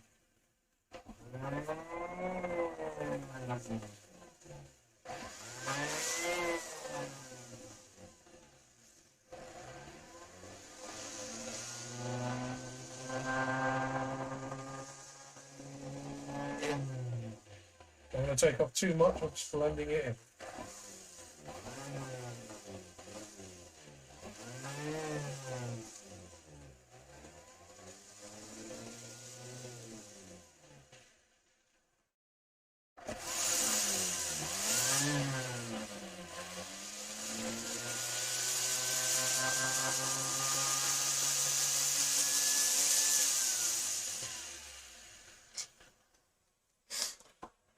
This is used up. I need a fresh piece. Do I have any fresh in there? I don't think so. Got some strips that I've cut off, but no, I'll cut a new piece. Now, where were they?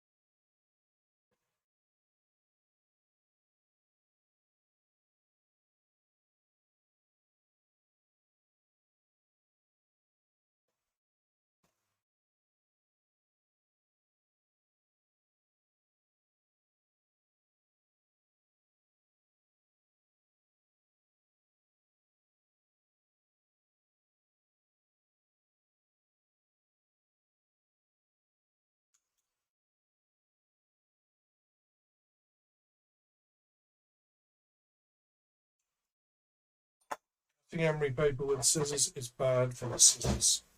I am aware.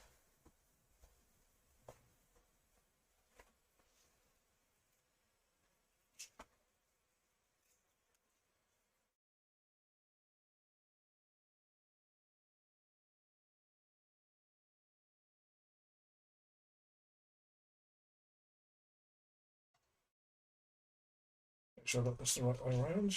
I always forget which way this spins. Got it the wrong way around.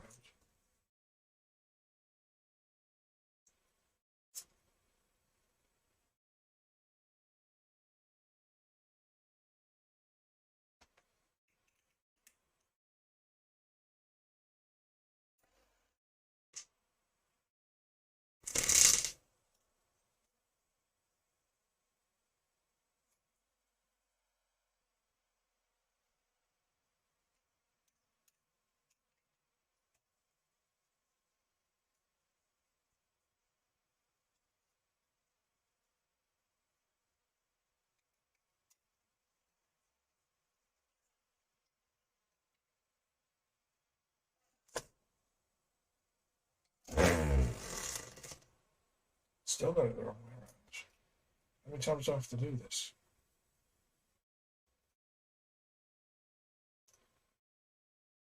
There we go.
Okay,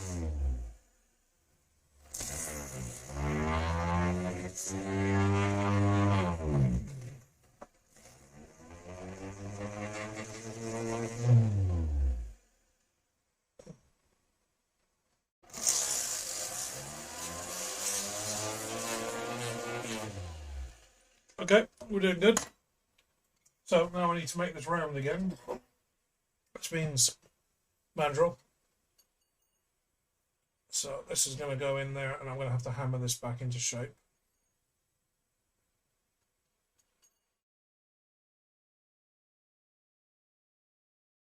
And the chains got tangled up there. Occupational hazard, I suppose. The key thing is none of the chains got melted together, because that would have been very bad if that had happened. So, let's get you. I need to cut a little groove in the edge of my bench.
So it's not done yet.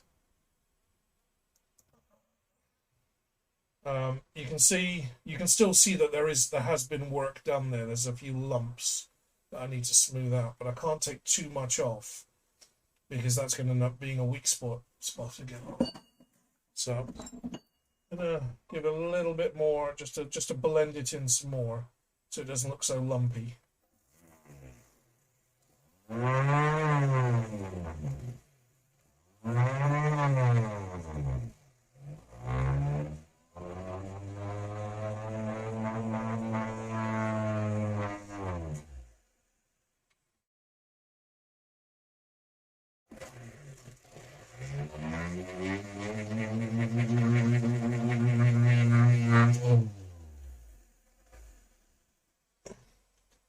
Brian, I don't know if you caught the video clip that I did last night when I was driving in VR.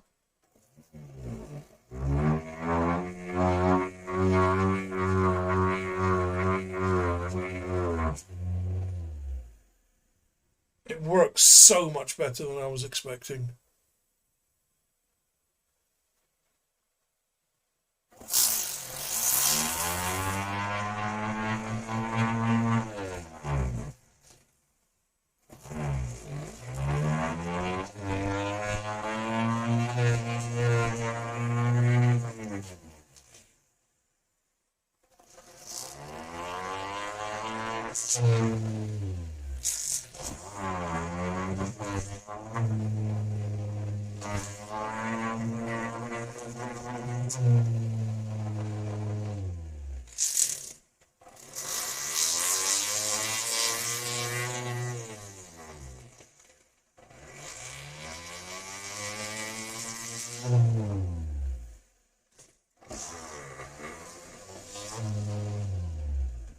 I mean, to be fair, if you catch a ring in a car door, there's not really much that's going to save the ring.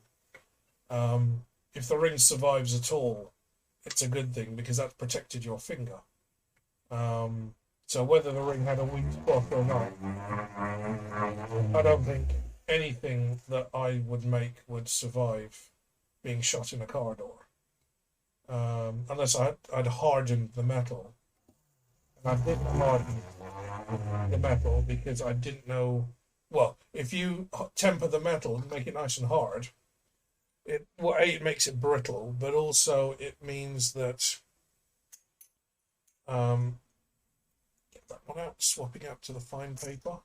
Also, it means that if you do catch it on anything,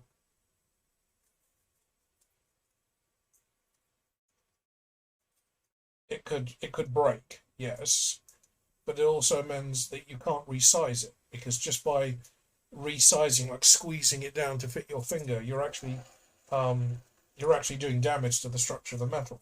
Not much, granted, but it had to be soft enough that she could size it to her finger, because I didn't know which finger she was going to wear it on.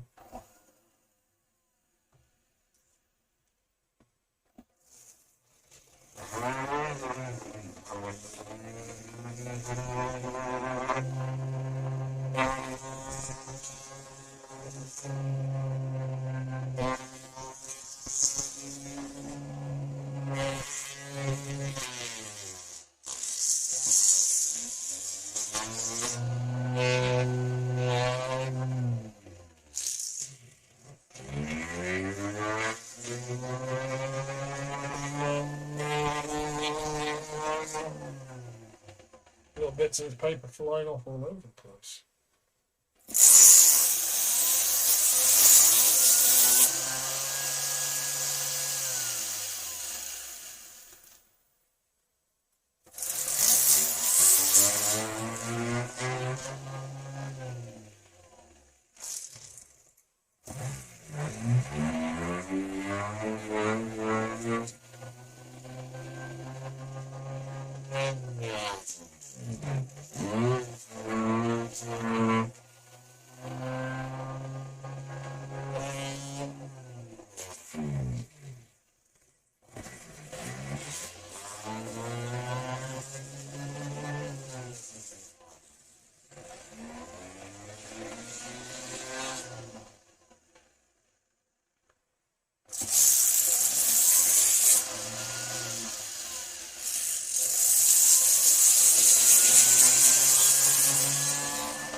Okay, that's that mostly done. The rest of the polishing is going to have to be done downstairs in the garage on the polishing mops, which are the cloth discs things that spin. Let me turn this light on so you can actually see me. Yeah, they're going to have to be done on the polishing mops. The feather, I'm going to be very gentle with this, because this is not really designed for something as fragile.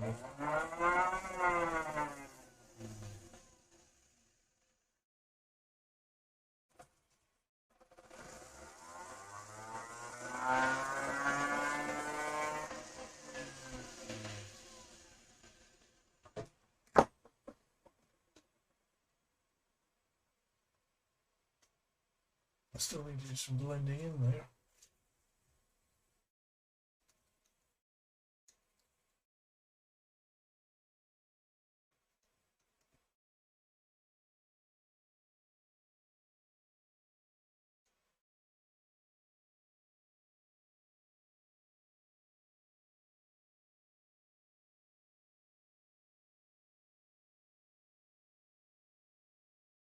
Now, either that delivery of Sam's has taken a long time to process, or her battery's gone flat.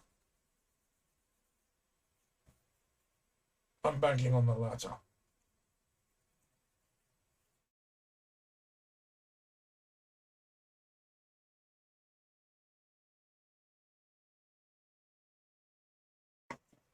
Right, I still need to do some soldering on this piece, because I've got to solder that closed, and then I've got to solder this ring onto that. So we're not done yet, but we're nearly finished. Thank fuck for that. Because this should not have taken as long as it has. I am very, very hungry and getting a bit dizzy. So let's try and get this pushed out. Get this done without rushing it. So, what do I need? Get the tissue out of the way because that's flammable. I need my borax. Zoom out. I I need my heat pads.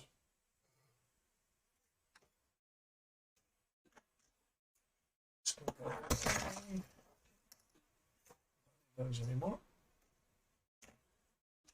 So that's no scrap metal. We'll melt that down later. Right. Tiny bit of solder just on the edge. Let's see, what have we got?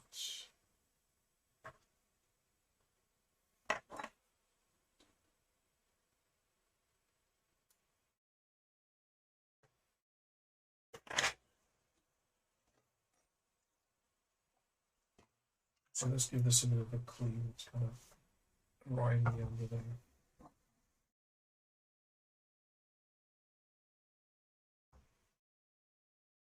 Some nice clean borax in.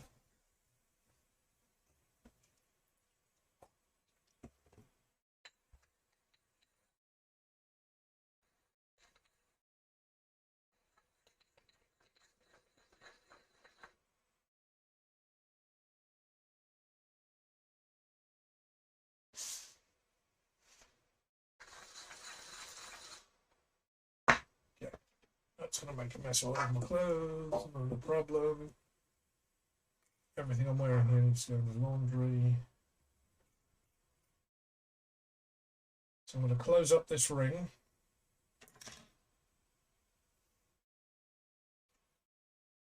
And then we're going to thread the larger ring through this. And then close that up.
I'm going to do this without getting too much heat near the stem of the feather, because that I don't want to melt off the ring.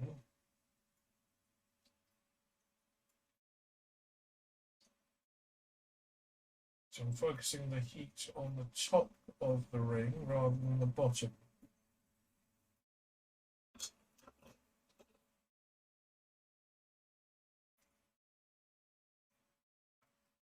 Messy, but it's there.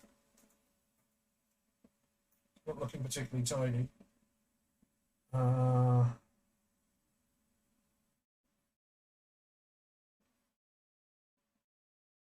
Not happy with that. Not happy with that at all. Gonna redo that. Cut that off the ring. Cut off the ring and redo the ring, because there's all kinds of crap built up on it now. So I'm going to cut the ring off, leave the stem, and then attach another ring to it.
hanging around with her in the store last week because I was there for a couple of days while we wait for a shift to finish.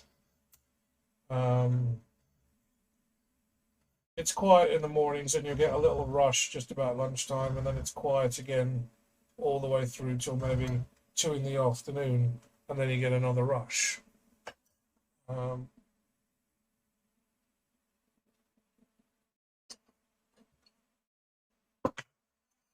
The week I was there was the week that the kids were off school as well, so that probably made things a little bit more spread out during the day.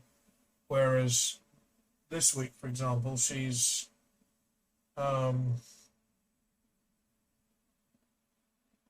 kids are back at school, so I'm expecting come 3 o'clock, 4 o'clock, things are going to start getting crowded again.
So, what I'm going to do is I'm going to heat this ring up now that it's finished. Heat up that band area just a little bit, and then I'm going to quench it. That's going to make it nice and hard. I want to heat it up enough that all the solder starts to melt. Just get it warm enough that when I drop it into the acid, it'll shock the metal, and that'll make it nice and hard.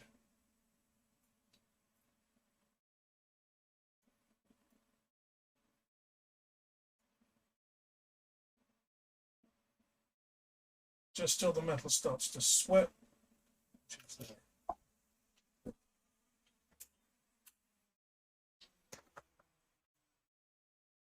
So this is going in hot. Means it will cool down very rapidly and the metal won't stay in its crystalline structure. This is going in cool, so the metal's had time to relax. And then the last thing I need to do is just this final loop, which will be what the chain threads through. And then we'll be done. Whew. This took way longer than I planned. So, I've got a couple of suitcases to unbox. It was a set of 3. It's cheaper than buying the one that I was planning to buy. And I didn't want a suitcase with a zip. Don't know if any of you know this, but my friend Kieran used to work at Stansted Airport. He was the airside terminal manager. He was basically one of 3 that would be on duty at any one time. And obviously he gets involved in all the different parts of the operation, from baggage handling to security checks to emergency diversions, and then military having to turn up on the airfield. He got involved in everything. And when you have a suitcase that's got a zip all the way around it, like a clamshell with a zip all the way around, people do things like they'll put locks on their suitcase, which is a good thing to do. You need to make sure your suitcase is locked so that nobody can. It's not so much steal anything, but sneak anything into your suitcase, which you are then legally liable for if you go through customs and get caught with it. But also, because TSA regulations and security have to be able to scan it and check it, if they think that there's something dodgy in there, if they run it through the X-ray scanner at the baggage side of the airport, so not when you come out, not going through customs or going through security, I mean this is checked luggage, they've got their X-ray scanners and they're X-raying everything. And if you've got a TSA lock, obviously there's a little key that the TSA have. They can open up the suitcase and check it, repack it, that's fine. But sometimes people will just use straight padlocks. I prefer to use straight padlocks than a TSA lock, but that's because I don't travel in North America very often. One of the things that Kieran taught me was that, not that he's done this, but he's seen it done, is the quickest way to get into a zipped bag, whether it's got a padlock on it or not, is just take a ballpoint pen and stab it into the zip.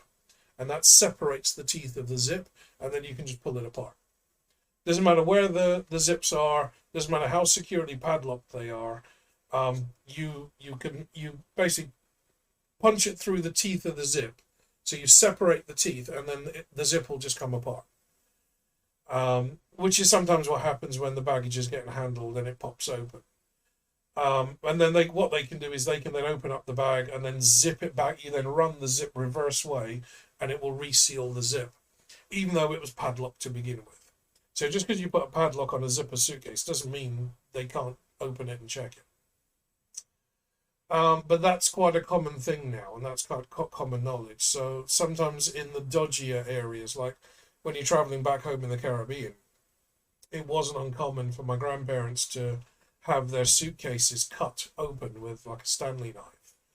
Back when they had like soft vinyl skin suitcases, they'd cut them open and just look through for anything quickly that they could steal. And when your suitcase finally comes out on the belt, it's got a great big slash through the side of it. So my grandparents being my grandparents, they switched to buying big hard shell clamshell luggage, like the old Delsey ones where you only had two wheels in the corner and you had to lift it up and drag it behind you like a caravan. They switched to those types of suitcases. And then it was like, what, 2 decades later that spinner cases came out, where you've got spinner wheels on all four corners and you can just kind of stroll along with them. But in my grand's head, 5 mil thick of ABS with a locking system and no easy way to get into it because it's a stainless steel ring that locks together, and then the bolt goes through or the latch goes through, and then you've got like 5 mil thick of ABS plastic all the way around. I mean, they don't make suitcases like that for a reason, because the suitcase itself weighs like 3 or 4 kilos. And my grand, because they've got 2 sets, they had a beige set and a blue set. She kept trying to give them to me when she was clearing the place out. It's like, I've got no need for that kind of stuff. I mean, that's the kind of thing I'd have on my roof rack. That's how thick and heavy and unwieldy it is. Traveling through airports is, I mean, world travel is just totally different. But I know they spent an absolute fortune on them, because suitcase companies know they'll charge you $300 for a suitcase because you're not going to buy another one for 10 or 15 or 20 years. So they'll charge you through the nose for it. It's way more than this bit of plastic is actually worth. But yeah, those old heavy duty thick plastic clamshell suitcases, they were armored. They were about as armored as you could get. But those were the days when you could check in 2 bags and there was no weight limits. Now, sometimes the suitcase is heavier than the passenger. Some of the bags that I saw getting checked in, I saw one flight container. Like it was about the size of 2 large suitcases, but it was an armored box with the latches. Like that's the kind of thing you see DJ or musical equipment getting shipped in. It was basically a wooden box with armored aluminium corners, and there's big massive latches on the side. It separates out. I saw one of those come off the baggage belt. I mean, of all things. And it was jamming up the baggage belt because other suitcases were hitting it. It was barely big enough to get around the carousel without blocking the carousel. So, yeah, I mean, air travel has changed. Air travel has really changed. It's been 20 years since I'd flown international. 22 years, actually. Last time I flew international was when I was graduating, and I went over to Canada. So that was the last transatlantic flight I'd made. Every other flight I've made since then has been into Europe and back. And there, you don't even bother with a suitcase. It's hand luggage only. So I'd go in there with like a soft-sided briefcase, my Victorinox bag. Got my laptop in. It's got a little separate compartment that you can put a clean shirt and some underwear and your basic toiletries, and that's it. Everything else you're wearing. And that was how I travelled for the best part of 15 years. Never needed a suitcase unless I was staying more than 3 nights. And even then, I never checked the suitcase in. It was always hand luggage, so I'd always be carrying with a really small little wheelie suitcase. But the set of 3 I bought, I think it's a 40-inch, a 34-inch, and a 22-inch. So hand luggage, large hand luggage, or a small check-in, and then the big, definitely going in the hold for a long vacation kind of luggage, because I'm going to need them all. Right, let's check to see how this is looking. It should be done in the acid by now.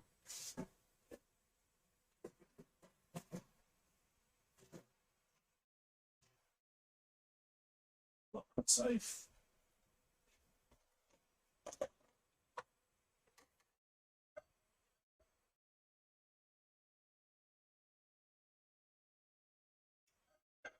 Oh yeah, that's looking good.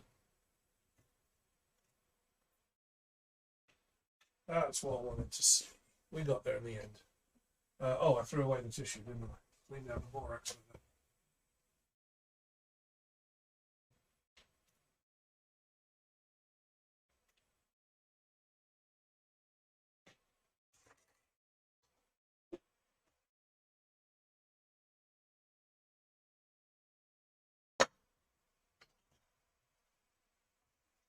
Oh no! I still need to do that last ring. That's what I was doing. What I still have to do. So that's the very last bit. Is that last ring that's going to go onto the feather, and that's what the chain is going to thread through. So this bit has to be attached onto there and soldered into place. Can I zoom in enough? And let me go full. My fingers are covered in silver dust. So if I zoom right in, you can still see the gold edges on the feather. I don't know if the camera's going to focus. Try and focus, come on.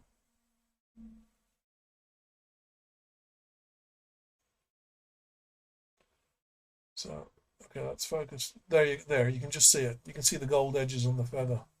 So that's the layer of gold in between the layers of silver. So where I've shaped the metal and kind of buffed it away and sanded it away, it's revealed the edges of the gold. Now I can continue to do that. I could go in with a file and kind of remove more surface material in those cuts to bring out more of the gold. But I think the piece is done and I don't want to mess with it anymore. So I'm going to attach the other loop. We'll get that on, get that soldered into place, and then we will call it a day here because I don't want to mess with it further and do more damage.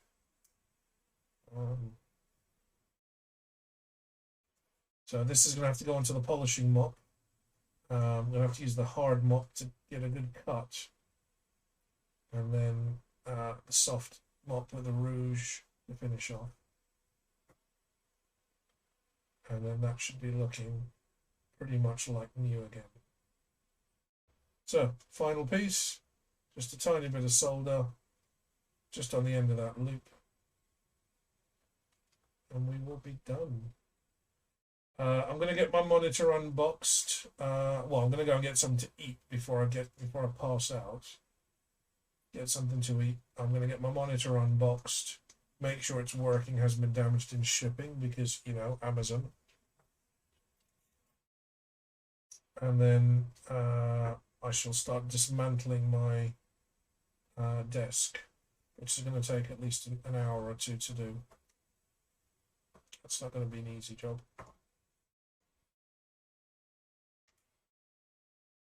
Where's the weak ones? Where's the strong? They're the strong ones. Right, that's my join. Where's my join? There's my join.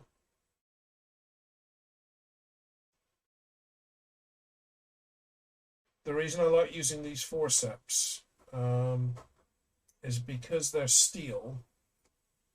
They're actually pulling some of the heat away from the piece.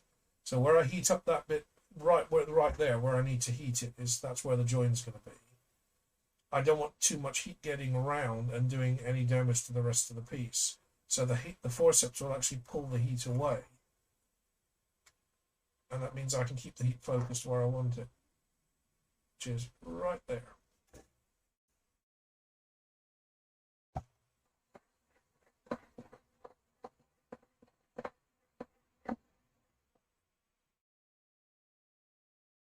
Borax on there, get that cleaned up.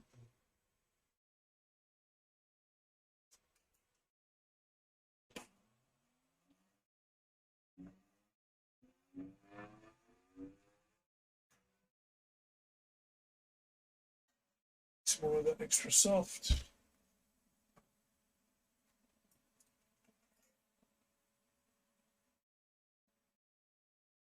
Just a tiny, tiny piece, that's all we need.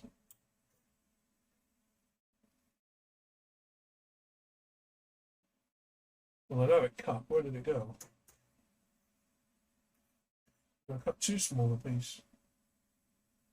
Oh, no, that's it. No, is that it? No.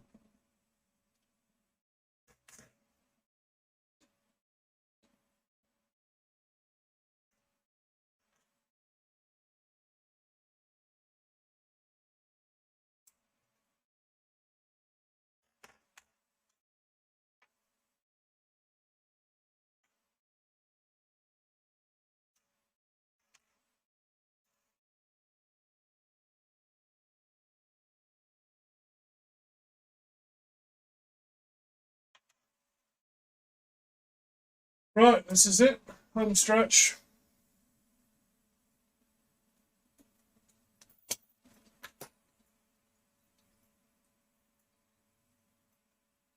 Gotta keep the fire in the right direction. I don't want to point it down at this angle because then it's going to be heating the feather itself. I want to go away from the rest of the piece. So that's cleaned off the borax.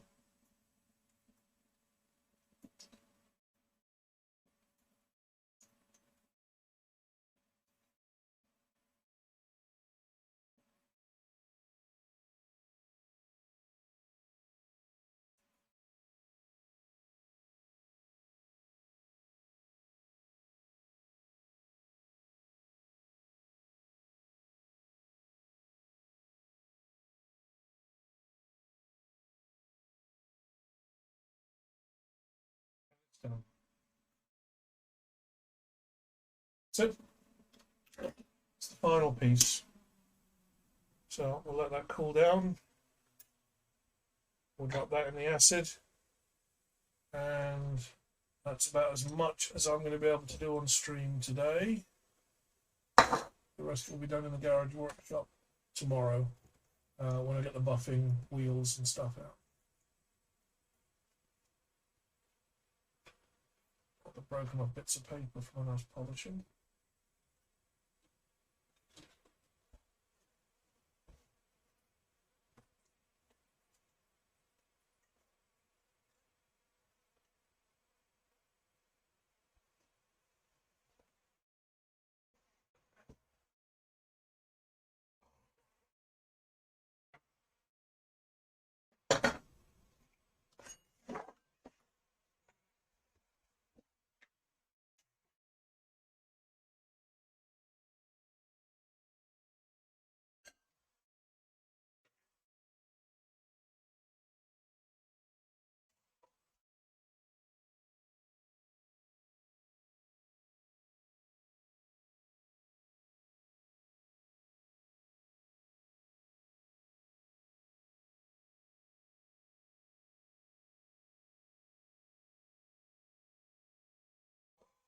Tired and hungry.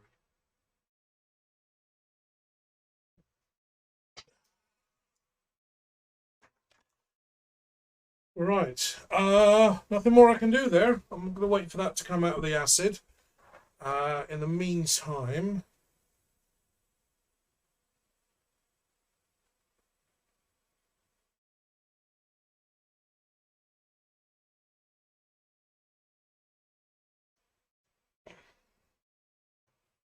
let's see if there's anybody online that we can raid.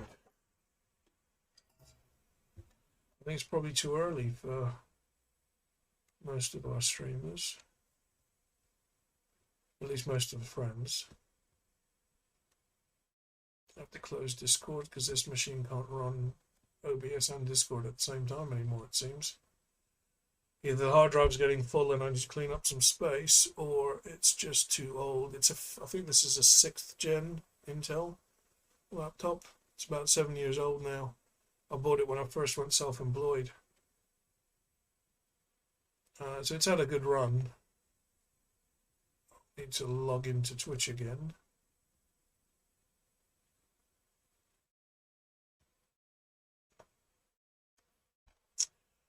And then, yeah, once the monitor's set up, I can start color grading and processing all the photos. Got to make sure that all the exposures are as close as possible, because snow plays hell with camera exposure, and I wasn't paying as much attention to it as I should have been while we were doing the shoot. I was also overexposing to make sure we could get the images that we were after. So I've got to do color grading, I've got to do light balancing, I've got to do white balancing, I've got to do exposure balancing, maybe a little bit of saturation control just to get a bit more color back into Sam's face, because again, all the snow. Linus Tech Tips is on and he's doing a PC build.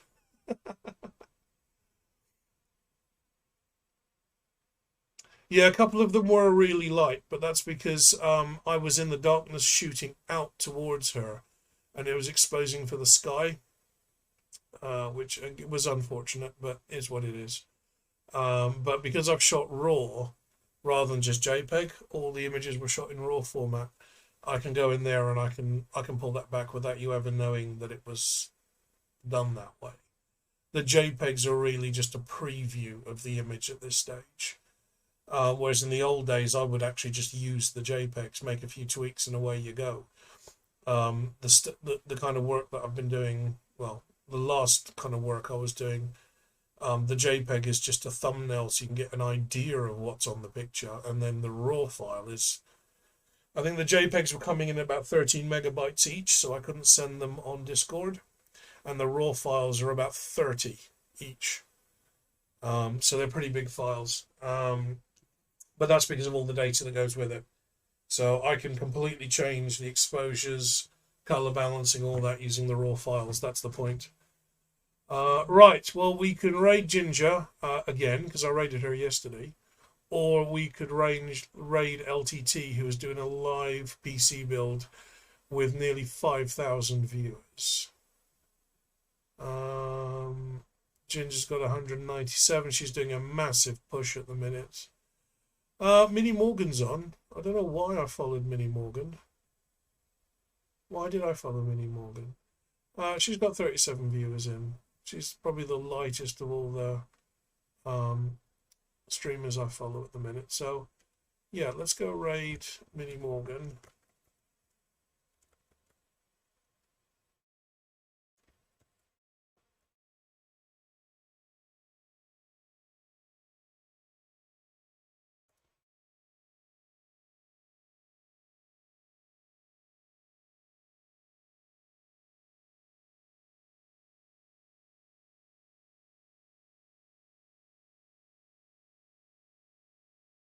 Wow, my laptop's really chugging now because it's trying to load the web stream. This laptop needs to be recycled. This is the end of its life. I can barely get OBS and a web browser running at the same time.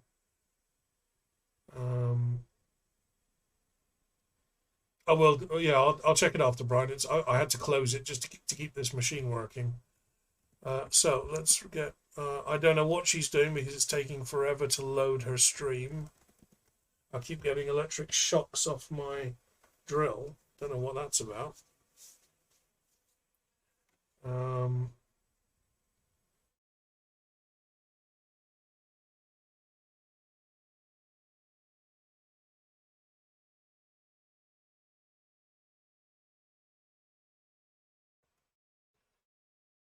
Probably need to redo my raid message as well now that I've got my emotes. Now that we've got my proper emotes, my dragon and stuff, we need to redo the raid message. We'll talk about that another time, Brian, because I, for the life of me, don't know how to do that. Might have to rely on you there. Come on, why are you taking so long to load? Everything's chugging. I've been online for 3 hours and 10 minutes.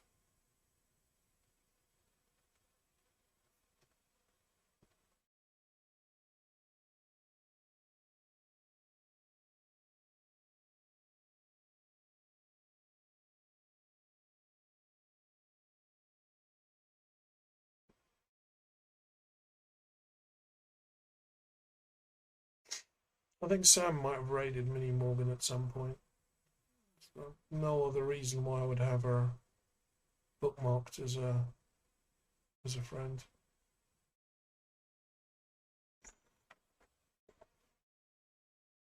The raid or raid now and cancel buttons aren't even visible on my screen. That's how slow this is loading. This computer really can't cope. I need to get rid of this laptop. If I even buy a cheap $500 laptop, it would probably be doing better than this machine is right now.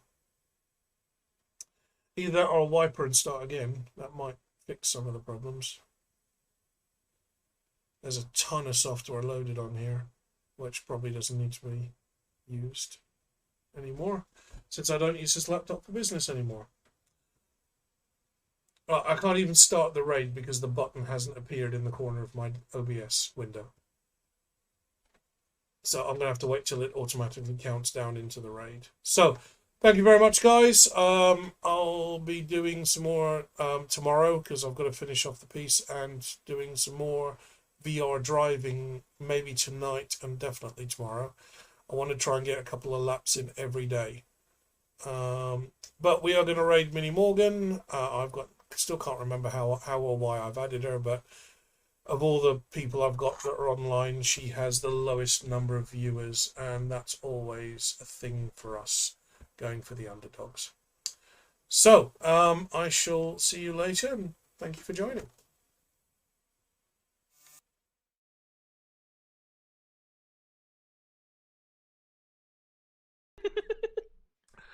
Eric, you've just invented the chicken bazooka. Yes. Yes. We always knew that you had a Special attack. brilliant mind. Right, special attack. We have to keep a chicken on hand at all It'll be times. XX triangle chicken bazooka. That's my. both of the bumpers at the same time. Right. Yeah. I think that's going to be the process because I know Dali's not in a huge hurry for this, but it would be nice to have the ability to make a duplicate in the future, just in case everyone gets damaged or it gets lost. Having the ability to make another one relatively quickly, not from starting from scratch, would be very, very useful. So, as much as I want to get the enameling done, I think I shouldn't. Instead, I'm going to bag this up and get this ready to be sent down to our casters. 10 or below is a fail. 11 or higher is